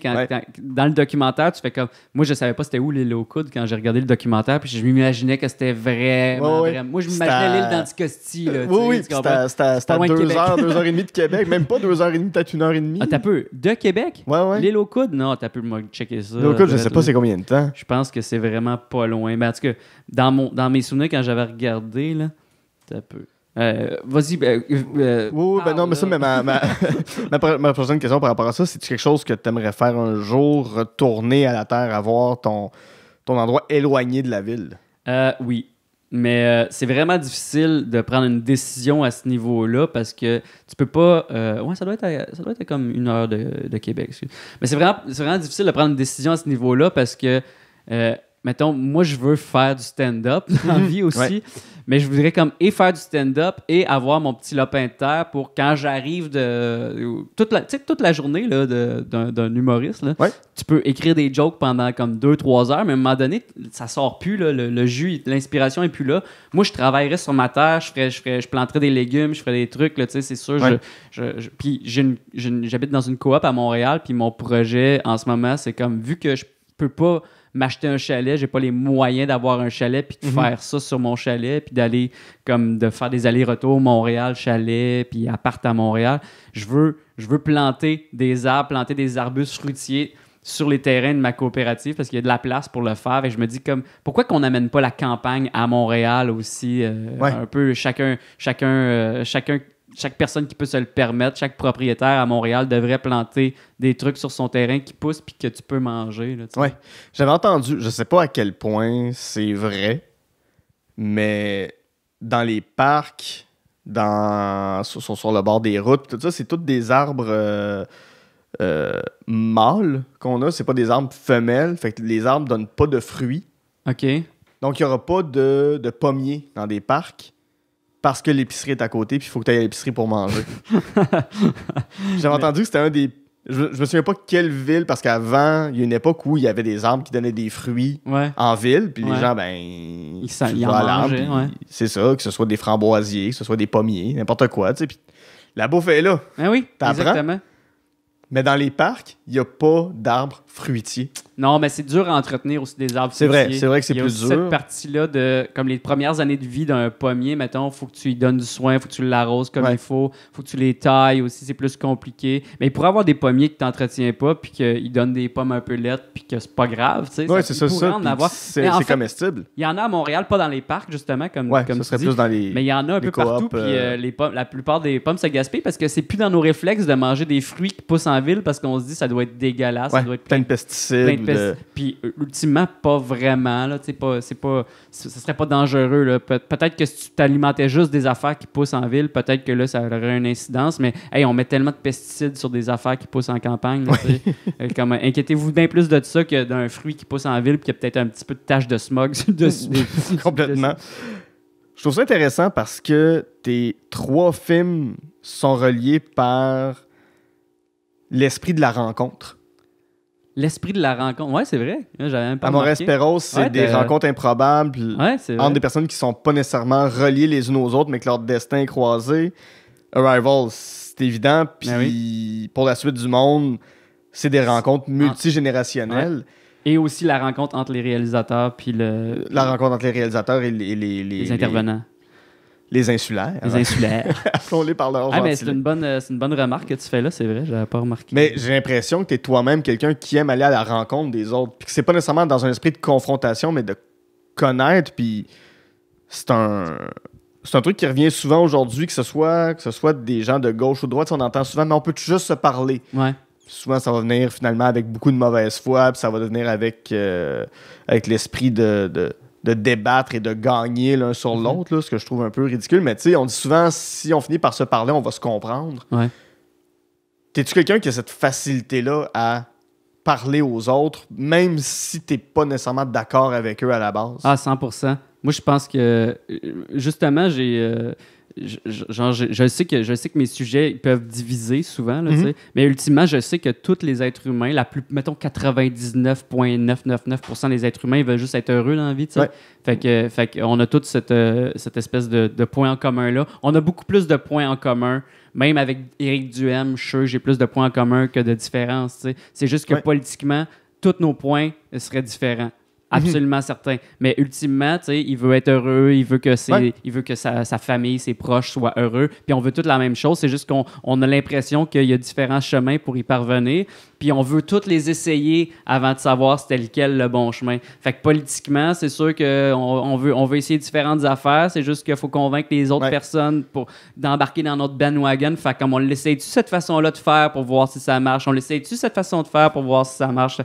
Fait que c'est sûr que c'est difficile de concilier tout ça. Sauf que moi, ce que j'aime faire, c'est d'aller parler à ces gens-là. Comme j'avais une émission de radio à Lévis. Ben, j'avais pas une émission, mais je participais à une émission de radio. Puis clairement, c'est une émission de radio comme à Radio de Québec. Ils le disent pas, mais tu sais, c'est pas Radio X, c'est loin de là. Là, c'est des gens vraiment comme intelligents avec un discours puis tout ça. C'est juste que comme eux autres, j'étais un peu comme l'environnementaliste qui vient vous parler à Lévis, l'environnementaliste de Montréal. Puis c'est comme ça que je me suis vendu pour avoir la gig. J'étais comme, hey, moi je veux juste venir vous parler des affaires parce que je suis tanné du phénomène des chambres d'écho. Parce que ultimement, c'est ça qui se passe au niveau avec les environnementalistes, c'est que tu parles à d'autres gens qui sont convaincus tout le temps. Puis ton algorithme Facebook, tes algorithmes Instagram, peu importe quoi, vont te montrer des gens qui pensent uniquement comme toi, exactement. Que ce soit TikTok, n'importe quoi. Là. Exactement. C'est très bien développé, ces algorithmes-là, d'ailleurs. Exactement. Fait qu'ultimement, tu parles toujours au même type de personnes, puis tu te fais dire comme c'est vraiment bon ce que tu fais, mais juste par Fait que c'est pour ça qu'à un moment donné, tu penses, mettons, moi, je vote Québec solidaire dans la vie. À un moment donné, tu regardes ton Facebook, tu fais comme, waouh, Québec solidaire va rentrer majoritaire, ça va être merveilleux.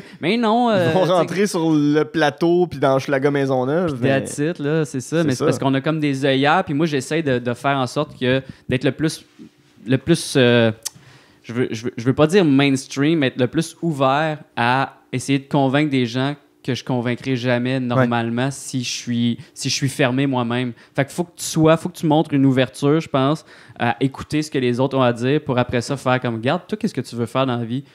Comment tu veux y parvenir? OK, toi, tu veux que tes enfants soient heureux? Ben, serait-tu une bonne idée peut-être de leur donner une planète Terre sur laquelle ils vont pouvoir vivre, tu sais? Ça, tu t'entends, on s'entend les deux là-dessus, même t'es d'extrême droite, puis moi, je suis de gauche, mettons, on s'entend là-dessus. Bon, ben parfait, comment est-ce qu'on chemine vers là? Parce que, est-ce que tu le sais que tel truc détruit la planète? Non, tu le savais pas? Ben là, je te l'explique, tu sais. Puis on parlait tantôt de ne pas tomber dans le ton moralisateur, mais c'est de ne pas tomber dans la diabolisation non plus de l'autre, parce que ça peut devenir facile de faire « Ouais, mais eux autres, de toute façon, c'est des tonnes de marde. » Ouais, puis les gens se ferment après ça. Puis après ça, ça crée comme une espèce d'idée que les écologistes, ben, je les aime pas. Fait que peu importe ce qu'ils vont dire à l'avenir, ben, je vais pas être d'accord avec ça, même si c'est quelque chose d'universellement vrai, que genre... T'aimes tes enfants, on veut-tu leur donner un avenir à tes enfants?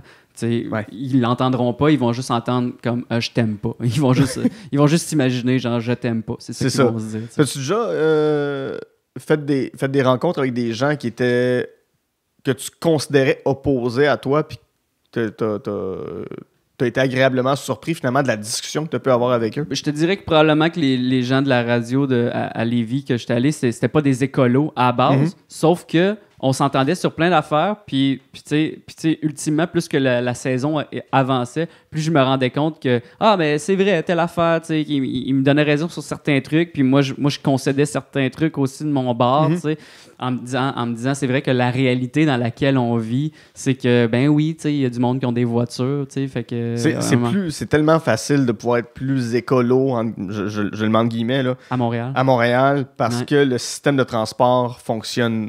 On dira ce qu'on voudra sur la STM, ça fonctionne relativement très bien d'avoir un système de métro puis un système d'autobus qui roule 24 heures. Ben, pour les autobus qui roulent relativement 24 heures sur 24, puis un métro qui est ouvert de 5 heures du matin à 1 heure. 5 heures du matin à 1 heure du matin. Ouais.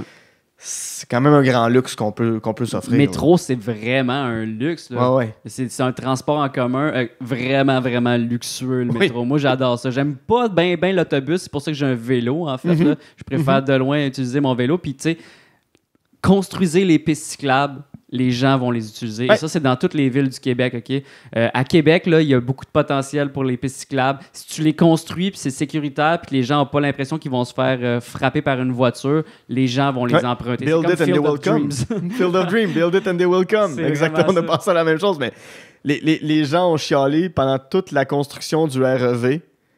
Et 2 jours après que ce soit ouvert, C'était plein. c'était plein et les commerçants disaient « Mon Dieu, c'est le fun, on voit du monde sur Saint-Denis. Ça faisait longtemps qu'on n'avait pas vu ça. » Puis il y avait des commerçants qui chialaient depuis le début, qui étaient comme ça va tout scraper notre économie, Puis t'es comme non, attends de voir. Puis là, comme de raison. Parce qu'il y a des études qui le prouvent. C'est ça qui est fou. C'est comme non, les études le disent que ça va vous aider. Attendez, vous allez voir. Puis là, dès l'ouverture de la piste cyclable, c'est comme bon. Quelque chose à Montréal qui pour moi existe depuis toujours, c'est la piste cyclable sur Rachel qui est au coin de ma rue. Qui part de P9, qui s'en va jusqu'au Mont-Royal. Pour moi, dans ma tête, ça a toujours été là. Mais ça a été construit un moment donné. Puis j'étais tombé sur une archive de Plume Latraverse qui est allé chanter une chanson contre la construction de la piste cyclable à Montréal.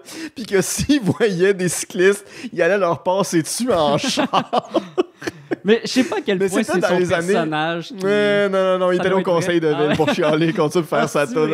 C'était un peu bizarre. Là. Non. Plume Latraverse a pas juste des bons coups. Là. Non, j'imagine. Il a l'air d'un gars de même. C'est ça, mais bon, c'était dans les années 80, fin 80, je pense que cette piste cyclable-là a été construite à une époque où ça se construit pas une piste cyclable. Là. C'est quoi ce concept-là? Voyons, c'est bien niaiseux. Ultimement, les gens ont peur du changement aussi. Oh, oui, mais tu sais, quand j'ai entendu ça, j'ai fait, mon Dieu, mais il y a un décalage complet de cette piste cyclable-là. Quand je l'emprunte, je suis fâché tellement il y a du monde dessus, puis c'est dur de dépasser des gens, puis il y a du trafic de vélos. Pendant la pandémie, je sais pas si tu te rappelles, pendant la partie plus intense de la pandémie, sur Rachel, il y avait comme enlevé une voie de voiture pour rajouter une voie de vélo. Fait que parce qu'il y avait comme trop de vélos. Fait que là, ils ont fait comme garde, il faut que les gens soient distanciés. Fait qu'ils ont rajouté une voie de vélo parce qu'ils savent que c'est vraiment utilisé. Là. Oui, tout à fait, exactement. Danae, là-dessus, on va faire une petite pause. Et au retour, on vit ton pire cauchemar avec la destruction totale de la Terre par la planète Mélancolia. Titre film du même titre. Et on termine ça avec des dinosaures, des robots, des nazis, des divinités scandinaves, une esthétique des années 80, du mauvais green screen avec Kong Fury! Wow! À tout de suite.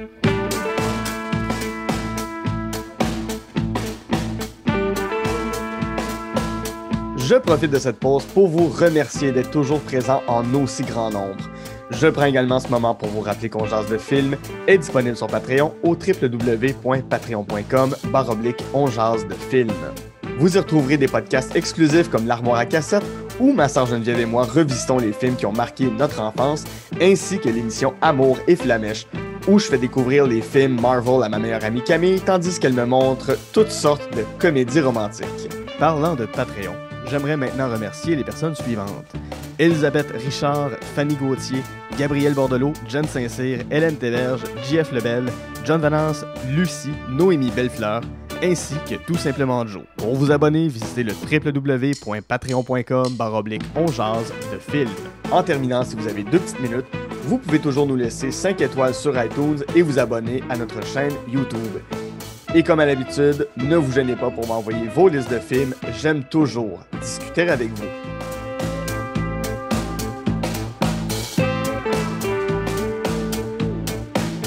De retour en jase de film avec mon invité Danae Audet-Beaulieu, avec qui, en première partie, on a jasé de Amores Perros, Arrival et Pour la suite du monde.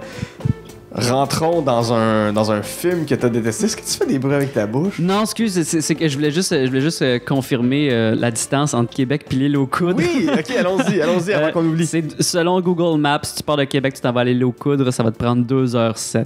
2h07? Ouais. Ça, c'est tu t'arrêtes pas au Tim en chemin. Non, c'est ça. Puis j'imagine que le traversier, ça doit être... faut que tu sois chanceux pour le pogner au bon moment. Ouais, ça doit être ça. Ouais, c'est encore un traversier, il n'y a pas de pont.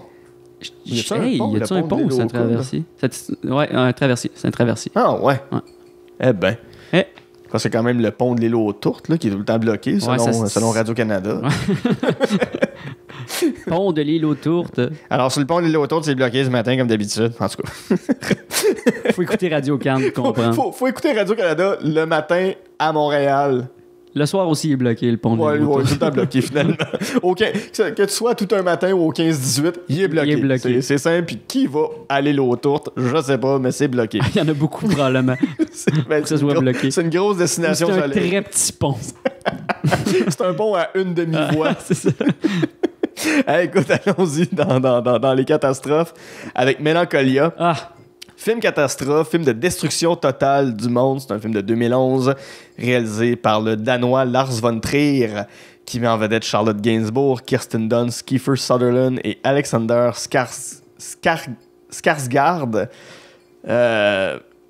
Ça raconte quoi, Mélancolia? Ah ben c'est ça, c'est que ultimement là, pour vrai là, j'ai eu beaucoup de misère à comprendre où que le réalisateur voulait m'amener avec ça, parce que oui c'est comme une planète qui se dirige vers notre planète qui va nous anéantir, puis c'est la fin de l'humanité. Oui, total. Puis tout le monde est au courant, puis c'est des familles riches un peu au travers de tout ça qui. Il y a pas Bruce Willis qui s'en va sur une météorite pour faire exploser avec du pétrole. On va tous mourir. C'est exactement. Comme, notre heure est annoncée, on va tous mourir. Puis là, il y a des. Il y a pas d'espoir. Il y a pas d'espoir. C'est ça qui va arriver. Puis honnêtement, tout le long du film que j'ai regardé, moi j'ai regardé évidemment en version originale, puis je sais pas si c'est parce qu'il y a des concepts que j'avais pas compris. Hey, le chat! Il vient de sauter sur le micro, hein? Le chat a brisé le fil. C'est correct. Je t'entends toujours, ça va bien. Tu sais, ça fait partie des raisons pour lesquelles j'ai pas compris tout le film, puis j'ai pas compris où le réalisateur voulait nous amener, puis j'avais l'impression qu'il faisait des beaux plans, puis des plans puis qui amenait les acteurs vers du drame alors que c'était pas nécessaire, puis j'ai pas trop bien compris l'histoire, puis je l'ai pas réécouté. Fait que je peux difficilement te raconter l'histoire, parce que ultimement j'ai tellement détesté ça, puis moi j'ai de la misère à arrêter un film quand j'aime pas ça. Je l'écoute pareil en me disant peut-être qu'il va y avoir qu'à la fin, je vais avoir une belle petite surprise, tu sais, puis je vais avoir travaillé, mais au moins, je vais être récompensé à la fin. Puis avec Mélancolia, j'ai pas été récompensé. Ouais. Mais c'est aussi pour parler... C'est un peu un prétexte pour parler de Lars von Trier en général. Ouais. T'es pas un fan en général? Ou... J'ai essayé d'être un fan, puis je suis pas un fan. Il y a des films que j'ai aimés de lui, puis j'ai l'impression que c'est pas à cause de lui, puis j'ai l'impression que c'est plus à cause des actrices et des acteurs qui étaient dedans, tu sais, comme film avec Charlotte Gainsbourg, j'ai oublié, c'est quoi le...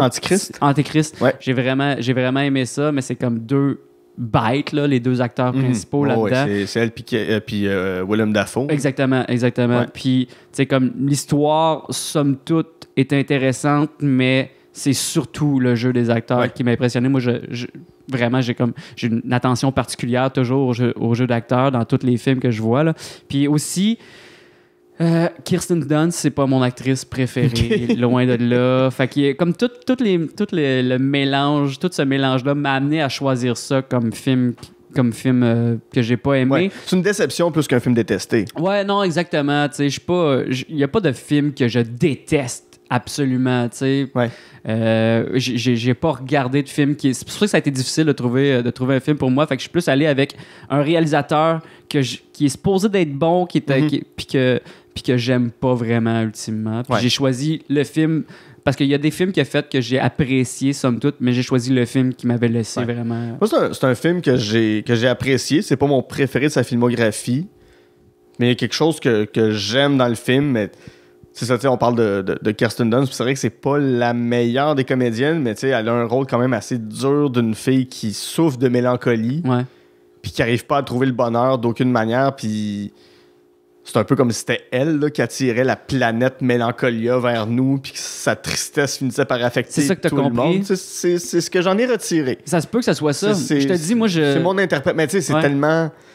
c'est de la grosse symbolique, c'est tellement touffu que tire-en les conclusions que tu veux. Il n'y a pas de réponse. Là, c'est voilà le film, puis le réalisateur sait très bien ce qu'il fait, ce qu'il veut dire, mais c'est au spectateur à deviner un peu ou à justement en tirer ses propres conclusions, à voir ce qu'il veut bien comprendre. Oui, il prend pas les spectateurs pour des idiots, là, vraiment. Il prend pas par la main non plus. Là, mais il prend vraiment pas par la main. Puis aussi, des fois, tu te dis comme, mais pourquoi t'as fait ce film-là exactement, tu sais? Puis c'est ça que.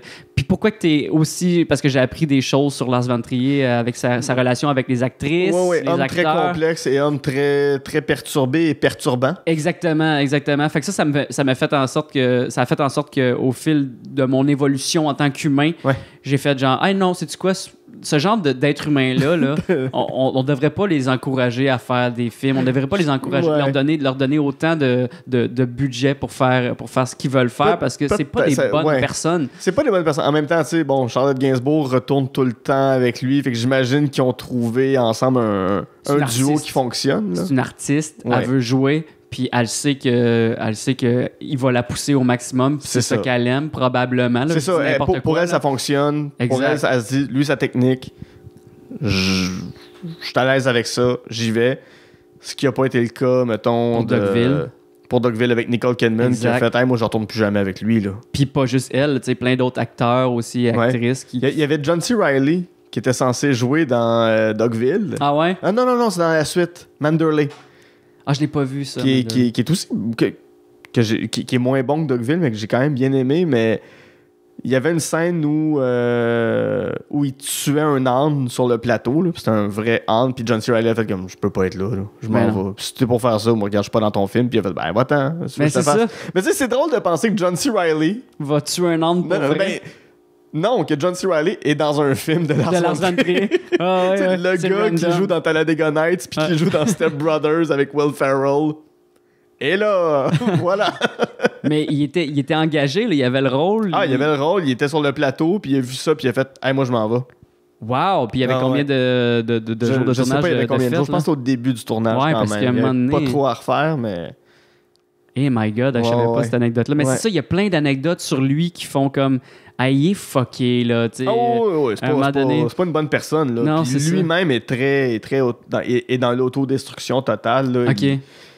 C'est un alcoolique notoire qui veut pas arrêter de boire, là. Puis il saoule la vodka, puis jusqu'à temps qu'il devienne aveugle quasiment, là, tu sais. Ah, mais tu vois, c'est ce genre de personne-là que tu vois qui est perturbé, mais...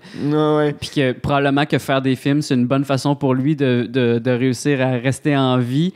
Mais ultimement, je veux plus encourager ces types de personnes-là, tu sais. Non, c'est ça. Moi, j'ai quand même une théorie sur Lars von Trier depuis Antichrist.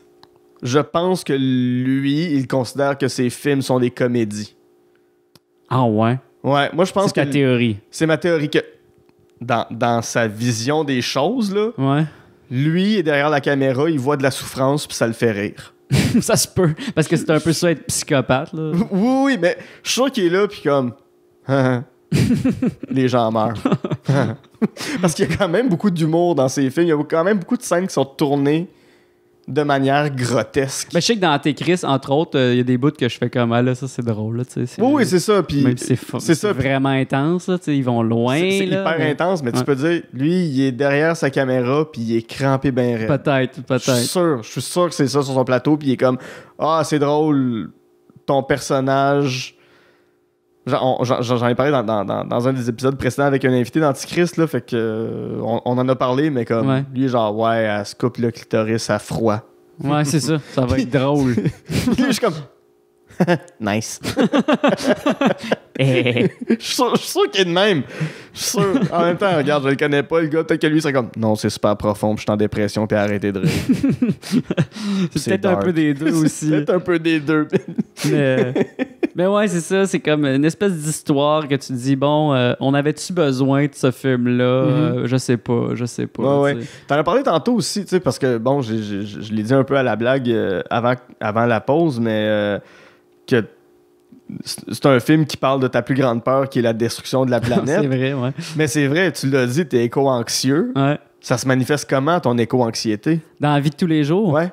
Ben, vraiment, c'est de l'anxiété, mais comme particulièrement, mettons, ça dépend des jours, je l'ai pas tout le temps, mais plus que j'ai des informations sur la planète, plus que là, je deviens stressé. C'est comme si mon cœur, là, vraiment, la partie mon cœur, il devient comme... Il se resserre sur lui-même dans ma poitrine pour des affaires que je peux absolument pas contrôler. Puis c'est ça qui est vraiment le plus difficile, qui fait le plus mal, c'est que j'ai aucune prise à part juste faire... relax, tu peux rien y changer. Puis Ouais. me répéter ces mêmes phrases-là pendant comme longtemps, jusqu'à temps que mon cœur se desserre un petit peu dans ma poitrine, puis que je recommence à respirer plus profondément. C'est comme si j'avais de la misère à respirer, prendre ma respiration vraiment profondément pour des affaires complètement hors de portée de moi. Je peux pas changer ça cet été-là. Cet été-là, je capotais parce qu'il pleuvait pas. Puis je subissais la même douleur que les arbres subissaient. Je sais pas si tu peux comprendre. C'est comme, je sentais que les arbres avaient besoin d'eau tout l'été. Puis j'étais comme, faut qu'il pleuve. Je regardais la météo. Là, je faisais de l'anxiété en regardant la météo, en voyant qu'il annonce 33 pour les 7 prochains jours, tu sais, avec du gros soleil. Ouais. C'est ça, l'éco-anxiété. C'est que tu veux qu'il pleuve quand il fait trop, quand il y a des canicules, quand il y a des inondations, tu regardes la météo puis t'es comme là, faut qu'il arrête de faire ça. Mais moi, ce qui me stresse le plus, c'est vraiment le manque d'eau, là. C'est universel, là. On a besoin d'eau pour vivre, là. Puis je regardais les rivières, là. Quand je passe en voiture, je regarde toujours c'est quoi la hauteur des rivières. Parce que si les rivières sont pleines puis sont correctes, ça veut dire que les poissons sont heureux, ça veut dire que telle affaire il va être arrosé, comme le réseau d'agriculture, il va être bien on va avoir notre bouffe, tu sais. Je m'inquiète pour ces affaires-là, c'est ridicule de même, là. C'est pas ridicule. Non, mais la plupart des gens s'inquiètent pas pour ça. Effectivement, mais tu sais, tu parles des niveaux d'eau, autant on commence à voir des sécheresses dans certaines régions du Québec, ce qui était pas le cas il y a 10 ans, 15 ans. Je me rappelle, la plupart du temps, on disait comme, il y a encore pas, on n'a encore pas eu d'été, il y a plus tout l'été. Oui, on chialait pour ça, il y a encore 10 ans. Par exemple, moi, je viens de l'Outaouais, puis je me souviens de la première fois, il y a 4-5 ans, peut-être qu'il y a eu des inondations en Outaouais. Ouais. Il y a des grosses inondations. Des grosses inondations, mais ça n'existait pas. Le niveau de la rivière montait au printemps très haut. Il y avait quelques maisons qui étaient inondées, mais c'était normal. Mais là, c'est des quartiers au complet qui sont inondés. Et depuis 4-5 ans, c'est à toutes les années que ces quartiers-là sont inondés. C'est quelque chose qui devait arriver comme une fois aux 150 ans, puis là, à cette heure, ça devient chose courante. C'est ça. Il y a des régions, je pense que c'est Sainte-Marie-de-Beauce, qui va disparaître, là, éventuellement sous l'eau. Ouais, c'est ça. Ça n'a pas de sens. Ça n'a aucun sens. C'est comme si longtemps on a cru que les inondations, ça allait être la Floride. Ouais, la Floride va être ensevelie dans 50 ans, puis c'est correct, puis on comprend, puis c'est accepté. Ouais. Mais là, on comprend de plus en plus. Ah non, on va être touchés, nous autres, tous au Québec. On n'est pas dans une bulle à part des autres, puis... On n'est pas à l'abri. C'est ça. T'es-tu plus optimiste ou pessimiste par rapport à l'avenir? Es-tu plus mélancolia ou où Bruce Willis arrive à sauver la Terre? Hey, wow! Je suis vraiment... Tu sais, ça dépend des journées, là, vraiment. Là, comme il y a une journée, je fais comme... Ah, mais c'est ça qu'il faut qu'on fasse. Il faut qu'on se relève les manches, tu sais, puis que, let's go, plantons des arbres, changeons nos façons, nos habitudes, puis convainquons nos gouvernements d'agir. Parce que c'est beau des manifestations, c'est le fun.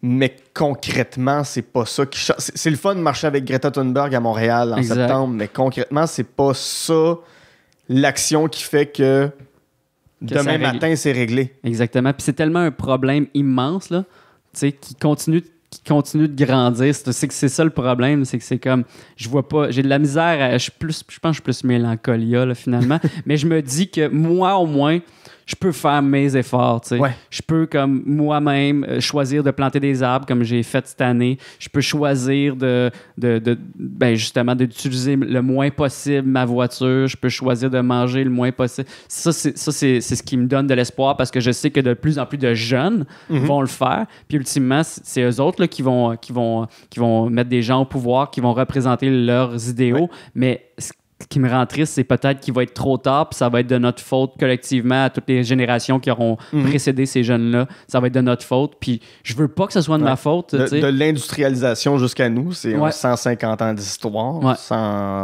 presque 200 ans d'histoire. on y a contribué nous aussi. Là. Ouais. On peut pas faire semblant qu'on est meilleur qu'un autre. Oui, on essaie de faire mieux, mais on a pollué. Je parle de notre génération, Ouais. là, les milléniaux. On a fait mieux, mais on a quand même fait pire que la génération qui s'en vient. j'ai l'impression. J'imagine. J'espère qu'on a fait pire qu'eux, Ouais. en fait. Ouais, moi aussi, parce que s'ils font pire que nous autres. S'ils font pire. Mais j'espère qu'on a fait mieux que ceux qui nous précèdent. C'est juste Mais- que c'est aussi une question du nombre d'êtres humains qu'il y a sur la planète. Là. Puis ça, c'est un sujet qui est extrêmement difficile à aborder. C'est le fait de... faudrait contrôler les naissances, mais on peut pas faire ça. On peut pas, c'est ça, on peut pas le faire. Parce qu'à partir de là, ça devient de l'oligarchie. Ah non, c'est ça. C'est les plus riches qui vont avoir des enfants, puis les pauvres, non. Exactement. Tu sais, là, on peut pas. C'est une idée qui est avancée par des scientifiques parce qu'ils ont fait le calcul, parce qu'on vit. La Terre, c'est un espace qui est fini, qui est pas infini. Tu sais. Fait qu'il y a un nombre maximum de ressources, il y a un nombre maximum d'êtres humains qui peuvent vivre avec tel niveau de vie sur la planète Terre. Tu sais, comme on a tous entendu les phrases de si tout le monde vivait comme des Nord-Américains, on aurait besoin de 4 planètes, ou bien de 6 planètes, je sais pas trop. Je pense que c'est 3,7. Ah, ouais, ça, c'est le podcast à François Bellefeuille. Mais François Bellefeuille aussi, qui est environnementaliste. Ben, qui est de plus en plus environnementaliste, puis justement parce qu'il a réalisé des affaires, puis il a fait des recherches, puis il s'est rendu compte de certains trucs sur lui, sur sa propre consommation aussi, tu sais. Puis lui, c'est comme, quand tu as de l'argent comme ça, c'est difficile de pas dépenser, puis d'acheter des trucs, tu sais. Puis là, quand il parlait de sa garde-robe dans son podcast, il parle de tout ce qu'il y avait dans sa garde-robe, tu fais comme, ben voyons donc, tu sais, t'achètes des choses que tu n'utiliseras jamais, tu gaspilles des ressources énormément, puis à un moment donné, il faut que tu en prennes conscience, puis lui, il l'a fait. Mais combien d'êtres humains comme ça le feront jamais, prendront jamais conscience de ça? C'est ça qui me rend un peu mélancolique, parce que j'ai l'impression de devoir convaincre des gens qui s'en contrefoutent ultimement, parce qu'ils savent même pas que ça a un impact sur l'environnement, leur façon de vivre. Tu sais. Sur une note plus positive, comme tu fais beaucoup de recherches en ce sens-là, c'est quoi une des dernières actions positives que tu as vues qui est quand même à moyenne ou grande échelle? Ouais, le retour à la terre, là, vraiment comme se réapproprier nos terres, mais sur des plus petites parcelles. Je pense que ultimement, agir localement pour avoir un impact global, tu sais, act locally, mais je me rappelle plus en fait c'est quoi la phrase en anglais, mais en gros, agir localement pour avoir and keep your enemy closer. Ouais, exactement. Act locally, keep your enemy closer. T'as bien saisi ce que je voulais dire. Je fais un écologisme. Mais juste, quelqu'un des gens inspirants comme Jean-Martin... voyons, j'ai oublié son nom de famille. Non, pas Jean-Martin Ossa. Il est relativement inspirant à sa manière. Mais Jean-Martin Fortier, c'est un gars qui fait beaucoup de publicité pour le maraîchage biologique sur petite surface. Puis il le fait très bien. Il arrive à avoir des rendements vraiment importants, puis qui se traduit par des rendements monétaires ultimement aussi. Fait que ça rend l'idée de devenir maraîcher biologique non seulement tu le fais non seulement pour tes valeurs de protéger l'environnement, parce que l'agriculture pollue énormément. La façon qu'on fait l'agriculture présentement à plusieurs niveaux pollue. Fait que l'agriculture biologique, c'est une des réponses à nos problèmes, à des nombreux problèmes environnementaux. Puis rendre ça payant pour les agriculteurs, c'est ça la clé du succès. C'est qu'il faut qu'on rende ça vraiment comme payant monétairement pour attirer les gens vers le métier. Parce que les gens, ils veulent déjà faire ce métier-là, parce qu'ultimement, c'est dans notre ADN de vouloir faire de l'agriculture.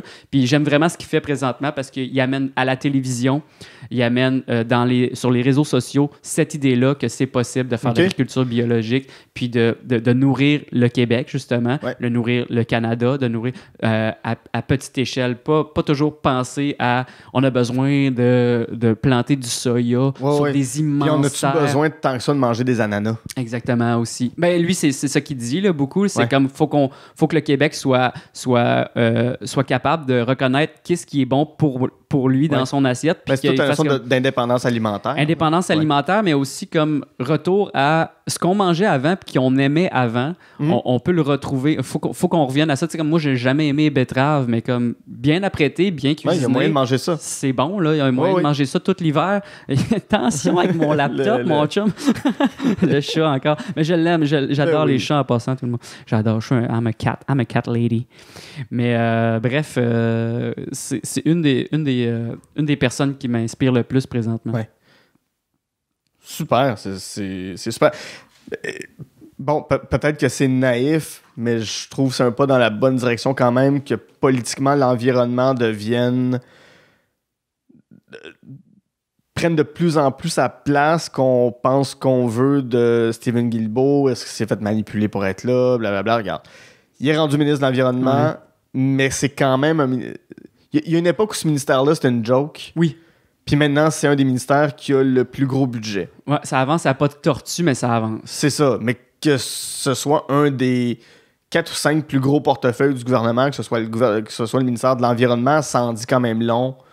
Surtout avec une personne comme ça à sa tête qui a été dans Greenpeace puis qui a déjà cette conscience-là environnementale depuis longtemps. C'est pas un promoteur du pétrole qui s'est fait démettre de ses fonctions puis pour le punir, on va le mettre... à l'environnement comme ça a été le cas il y a une dizaine d'années de ça. Puis que c'est probablement encore comme ça au Québec, en fait, là, avec le gouvernement de la CAQ. Là, c'est ça, où c'est pas pris vraiment au sérieux. Puis de voir maintenant les partis de l'opposition qui veulent avoir des plateformes environnementales fortes et claires, puis que ça soit un enjeu électoral, c'est encourageant quand même. Puis ça, c'est grâce aux manifestations que c'est devenu un enjeu électoral. Oui. Puis au sondage, là. On le voit. La population a vraiment un impact là-dedans, là, justement, mais ça avance pas assez vite. Puis, tu sais, oui, c'est le fun que Stephen Guilbeault soit rendu ministre de l'Environnement parce qu'il sait vraiment de quoi qu'il parle. Puis l'autre qui était là avant aussi, il savait de quoi qu'il parle aussi, même si on le connaissait moins ici au Québec. C'était une figure assez connue dans le reste du Canada. Mais l'affaire, c'est que tous les changements qu'ils font, même, ils n'ont pas nécessairement énormément de pouvoir parce qu'ultimement, les grandes compagnies... Parce qu'il y a des lobbies. Exactement. C'est toujours ça. Ouais. Fait que c'est le fun là, que les politiciens veulent faire avancer les choses, mais il faut qu'ils convainquent des multinationales aussi. Ils ont pas c'est pas juste eux autres qui décident. Puis des provinces qui veulent pas aller dans les mêmes directions non plus. Que ce soit le Québec, que ce soit l'Alberta, que ce soit n'importe où. C'est ça, c'est complexe ce casse-tête. Exactement. Mais tu l'as dit, ça avance à pas de tortue, au moins ça avance. Ça avance, puis c'est les idées au bout du compte qui va gagner. Là, je veux dire, éventuellement, tout le monde va devenir environnementaliste, c'est juste combien de temps ça va prendre avant que ça le soit. Ça. Ton plaisir coupable? Oui! Je savais pas... Changeons de registre complètement. Complètement. Avec un court-métrage. Oui. Moyen-métrage? Court-métrage? C'est un film de 30 minutes. C'est moyen-métrage, je pense, rendu là. Qui est à l'opposé de tout ce dont on a parlé depuis le début. Là, on est dans l'opulence la plus totale avec Kung Fury! Wow! Film de 2015, moyen-métrage de 2015, réalisé par David Sandberg, qui se met lui-même en vedette dans le film. Avec un très mauvais anglais, d'ailleurs. Ah oui, c'est vrai. Ben, son anglais n'est pas top, là. Je pense que c'est quoi? C'est un film scandinave, je crois, Kung Fury. Peux-tu, mais qui a réussi... J'étais sûr que c'était américain. Moi, j'étais sûr que c'était un Américain. Il a réussi à avoir Michael Fassbender et David Hasselhoff. Oui, David Hasselhoff de Baywatch et de K2000. Knight Rider. C'est quoi Kung Fury? C'est un objet cinématographique. Ouais. J'aime ça appeler ça de même. Qui se trouve gratuitement sur YouTube. Là. Oui, allez voir ça, ça vaut la peine. Faites pause, allez le regarder, c'est 30 minutes, revenez au podcast après. Vous allez avoir beaucoup de plaisir. Ah oui, puis c'est pour ça que je disais que j'ai mis ça dans mon plaisir c'est un coupable. film suédois. C'est suédois, OK. Ouais. Hey, tu vois, j'étais sûr que c'était un Américain, le gars. Je pensais qu'il se forçait pour avoir une espèce d'anglais. Ouais, peu, non, c'est pour ça qu'il parle pas super bien anglais. Okay. Mais pour vrai, ce gars-là, c'est un génie, là. Je suis désolé, mais pour penser à tout ça, écrire ce scénario-là, puis jouer dedans, puis jouer quand même très bien, là, ce rôle-là. Tu sais, c'est pas du vrai acting, tu surjoues, mais il surjoue très très bien. Là, c'est crédible, la façon qu'il surjoue. Puis le scénario complètement éclaté, complètement absurde, débile, absurde. Il y a du voyage dans le temps. Les voyages dans le temps, autant des dinosaures et des divinités scandinaves pour aller combattre Hitler. Moi, je pense qu'une des meilleures jokes que je vois, c'est comme il voyage dans le temps, puis à un moment donné,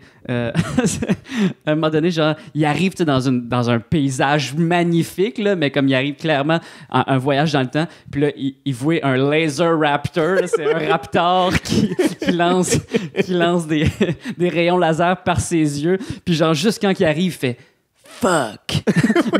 mais c'est dans sa tête qu'il dit fuck, mais on l'entend dire fuck dans sa tête, mais c'est juste comme, il le voit, il fait comme fuck.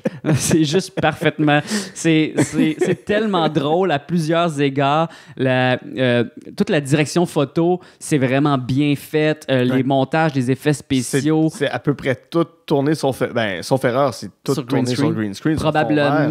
Sauf peut-être les scènes à l'extérieur quand il est dans les montagnes, là, parce qu'il est en Suède, fait qu'il peut avoir les paysages suédois comme il veut. Là, sinon, c'est du green screen puis des effets spéciaux. Là, c'est de l'animation 3D, je sais pas trop. C'est au début du film. Un de mes plans préférés, c'est les gars qui arrivent avec leur skateboard. Oui. Puis ils mettent ça en dessous d'une voiture de police, puis ils font juste faire un kick sur le skate. Puis la voiture de police revole à 200 mètres. C'est ça, c'est super exagéré. Oui. Mais c'est comme il joue avec les codes un peu des films policiers aussi. Puis tu sais, c'est comme le gars, il est vraiment triste parce que son ancien... il veut plus travailler en équipe parce que son ancien coéquipier policier, il est mort dans une tragédie. Puis là, il est bien tourmenté à cause de ça. Tu sais, comme dans les autres films policiers classiques. C'est vraiment gros, là. Toute l'histoire, c'est gros, c'est surligné, puis c'est parfait de même. C'est une belle parodie. C'est vraiment une belle parodie. Bien filmée, bien jouée pour la plupart, bien surjouée pour la plupart. C'est une bonne parodie. Là. C'est vraiment excellent. J'ai l'impression que c'est le film que tu as vu puis que tu as fait « je veux faire ça ». Pour vrai. Parce que, tu sais, on a parlé de sujets sérieux depuis le début, mais Danae, t'es un épais, là. On va se le dire. Puis t'aimes ça, être l'épais, là. Ben, solide, même que des fois, tu sais, le monde, je vais faire une joke, mettons, puis le monde, il pense que c'est pas que je dis quelque chose de sérieux, puis là, faut souvent que je spécifie, sauf avec mes amis vraiment, vraiment proches, que c'est une joke, là. Je pense vraiment pas ça, tu sais, là. C'est la pire chose que j'aurais pu dire comme être humain. C'est pour ça que je l'ai dit, c'est ça que je trouve drôle, Mais en impro, quand j'avais de l'impro, là, des dramacons qu'on appelle, c'est jouer quelque chose de dramatique, mais avec un sujet tellement stupide, tellement idiot, c'est ce que je préférais faire. Puis des parodies, c'est un peu ça, là, aussi. Là, as-tu déjà fait quelque chose qui se rapproche dans le ton, dans l'humour de Kung Fury? En film, dont t'es fier? Quelque chose dont t'es fier, ou que ce soit à l'école de l'humour, que ce soit... Un peu, non, parce que c'est beaucoup de travail de VF, pas de VFX, mais ce d'effets. ne sont pas nécessairement dans les effets visuels, mais tu t'es dit, hey, c'est juste tata ce que je fais là. C'est tellement bébé, c'est tellement stupide. Un petit... on avait fait de quoi avec Visage, là. Je sais pas si tu te rappelles, on avait comme moi, Brian Piton puis Marc-Antoine Lévesque, quelque chose qu'on pourrait même plus faire aujourd'hui parce qu'on est en 2021, mais on avait chanté une chanson en espagnol sur scène, mais avec un poncho avec 3 têtes. Fait que c'était un peu de l'appropriation culturelle, mais tu sais, comme c'est tellement bébé au final. Mais exactement, c'est de l'absurde complètement. C'est vraiment juste ridicule. C'est comme quelqu'un, un Mexicain avec un très très long poncho puis 3 têtes, puis on chante une tune en espagnol, puis on l'avait appris parfaitement, puis c'était la tune de Narcos, la tune d'ouverture de Narcos. Fait que je pourrais t'en chanter direct là, mais on va pas le faire.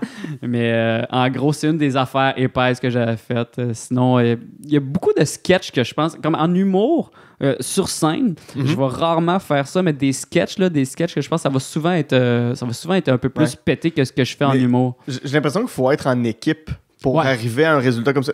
Absolument. Tout seul, tu peux... C'est dur d'arriver à un résultat aussi niaiseux parce que j'ai l'impression que tout seul, c'est dur. C'est parce que c'est long d'établir la patente. Faut t'amener le monde dans ton univers. Mais juste de l'écrire, c'est que c'est dur tout seul d'être épais. Ouais. Moi, je préfère bouncer sur... c'est ça. Puis en gang, réduire ton QI quand t'es en gang, c'est beaucoup plus facile. Puis Puis de faire, hey, c'est qui va arriver avec l'idée la plus conne? Puis mais tu fais juste renchérir. Ouais, ça me fait penser, le film, tu l'avais vu, notre film de Noël qu'on avait fait à l'école. Ouais, t'es en équipe avec... J'étais avec Python encore, puis Marc-Antoine Lévesque, puis on avait aussi Pascal Marino qui était venu jouer avec nous autres, qui est une improvisatrice super bonne, Stéphanie Morin, qui est une improvisatrice super bonne, Sophie Gem, que tu connais, qui était une auteure aussi, puis son chum, qui était là pour faire le père. Kevin Doyle. Puis on était tous, on est tous du même, sensiblement du même âge, mais il y avait comme, il y avait notre père puis notre mère, mais on avait la même âge, tu sais, puis comme notre blonde, puis le perso de Brian, il y avait tellement pas d'allure, mais c'était tellement le fun à écrire là-dessus, là, mais c'est... Bref, ça s'appelle ça s'appelle quoi? Faudrait qu'on le ressorte en plus parce que là, Noël approche. Là, on a vraiment des fans de ce film-là en plus. Vrai? Ouais, c'est... Comment ça s'appelle? Comment j'ai appelé ça? C'est un étrange... Non, c'est... T'as peu... Un lourd secret de Noël. C'est un lourd secret de Noël. Puis, c'est un des sketchs les plus absurdes que j'ai filmé. Puis que j'ai vraiment aimé faire ça. Mais c'est le fun d'être dans le con assumé. Vraiment. Puis de se dire, t'as pas de compte à rendre à personne, là, mais tu sais, c'est dur de faire passer ces niaiseries-là auprès d'institutions. Puis de. Les convaincre que ça va être drôle. Oui, c'est ça, parce que c'est tellement... C'est en le faisant que tu vois que c'est drôle, parce que souvent, sur papier, tu fais comme, pourquoi il fait ça? C'est comme, non, on va le faire de même, va le faire de même, puis il faut que tu expliques. Tous les projets absurdes, je pense... Les Chicken Swell. Les Chicken Swell, ça s'écrit pas, les Chicken Swell. Faut que tu le fasses. Puis même là, je pense qu'en montant... je pense qu'au tournage, ils comprennent pas eux-mêmes comment ça va être drôle. C'est au montage. Comme Fury, là, les gens qui tournaient là-dessus devaient être comme... Qu'est-ce qu'on de quoi ça va avoir l'air? On est sur un fond vert, ça n'a pas rapport. La petite vie sur papier, ça doit être l'affaire la plus dolle qui existe sur Terre. Ben oui. Ils s'attendaient pas à ce succès-là, la petite vie, d'ailleurs. Non, c'est ça. Personne ne pouvait prédire. Puis même Radio-Canada pensait que ça allait être mauvais. Là, jusqu'à la... Je pense même que dans la tour de Radio-Canada, quand ils ont dû voir le premier épisode avant qu'il soit diffusé, même les boss devaient être comme... Ça marchera pas. Ah, c'est clair. Je peux pas croire qu'on met ça en ondes. Je peux pas croire que nous, Radio-Canada... On fait ça. On met ça en ondes. Ouais. Mais il y avait des gros noms, puis les acteurs ils ont eu beaucoup à... Mais tu sais, les acteurs, là, décor, la petite vie, c'est comme... C'est un tout, là. C'est un tout, mais c'est aussi un génie comique qui a écrit ça, mais qui était pas encore... on le savait pas encore que ça allait être un génie comique. Mais non, c'est ça. C'est du génie, là. Mais t'aimerais-tu ça jouer ou écrire ou participer à une production comme Kung Fury, ou est-ce que tu fais n'importe quoi? Tellement, mon gars, là, tellement. Mais l'affaire, c'est qu'au Québec, là, au Québec, faut que tu le fasses tout seul, cette affaire. Ben, pas tout seul, mais je veux dire, faut que tu le fasses avec tes amis. Avec les bonnes personnes. Puis tout le monde y croit. Tout le monde se dit, oui, c'est ça qu'on fait. Ouais, exactement. Mais tout le monde a la même vision. Puis... C'est pour ça que je t'aime. Ce genre de séries-là sont très rares. Là. Fait que comme je serais vraiment content d'être là-dessus. Là, vraiment beaucoup. Mais c'est ce genre de truc-là que je voudrais faire en tant qu'acteur, là, mettons. C'est ce genre de série-là que je voudrais faire. Comique. Parce que j'aime beaucoup aussi encore le drame. Là. J'aime ça jouer du drame aussi. Puis je suis encore bon pour le faire. C'est juste que ma vie a pris une tangente que j'aime. Plus humoristique. Ouais, plus humoristique parce que j'en ai besoin dans ma vie aussi, de faire les jokes. J'ai besoin de ça. Tout à fait. Ouais. Danae? Oui? Quel plaisir ça a été de te recevoir sur l'émission. C'était vraiment le fun, Guilla. J'espère que j'ai été clair, tout le monde qui nous écoute. Là, des fois, je vais dans tous les sens. C'est correct, c'est bien correct, c'est ce qu'il faut. J'ai vraiment aimé ça. Merci beaucoup de nous avoir écoutés. Si on veut te suivre, voir ce qui s'en vient, voir ta belle gueule de con, là. Allez sur Instagram, peut-être sur Facebook, mais Facebook, c'est mort, là. J'en reviens pas comment... Il se passe plus rien sur Facebook, c'est plate au bout. Rendu là, allez sur Twitter. Je vais essayer d'être de plus en plus actif sur Twitter parce que c'est même si j'ai comme un like, j'aime ça, Twitter. Un like sur Twitter, c'est 100 likes sur Facebook. Il n'y a plus moyen d'avoir 100 likes sur Facebook. Non, c'est ça, à moins de payer pour avoir ça. T'sais. Mais bref, allez sur Instagram. Instagram de plus en plus plus. J'essaie d'aller là-dessus. Puis sinon, je vais faire comme tout le monde. Je vais finir sur TikTok à faire des vidéos. Ouais. Danae, c'est D-H-A-N-A-E accent aigu. Beaulieu. Fait que dans le fond, moi, ce que je dis aux gens, c'est comme quand tu arrives chez vous, cale 4 pintes de bière, puis écris mon nom comme ça se prononce. Tu vas l'écrire comme il faut. Danae! Boules. Ça va être ça. Dans les boules.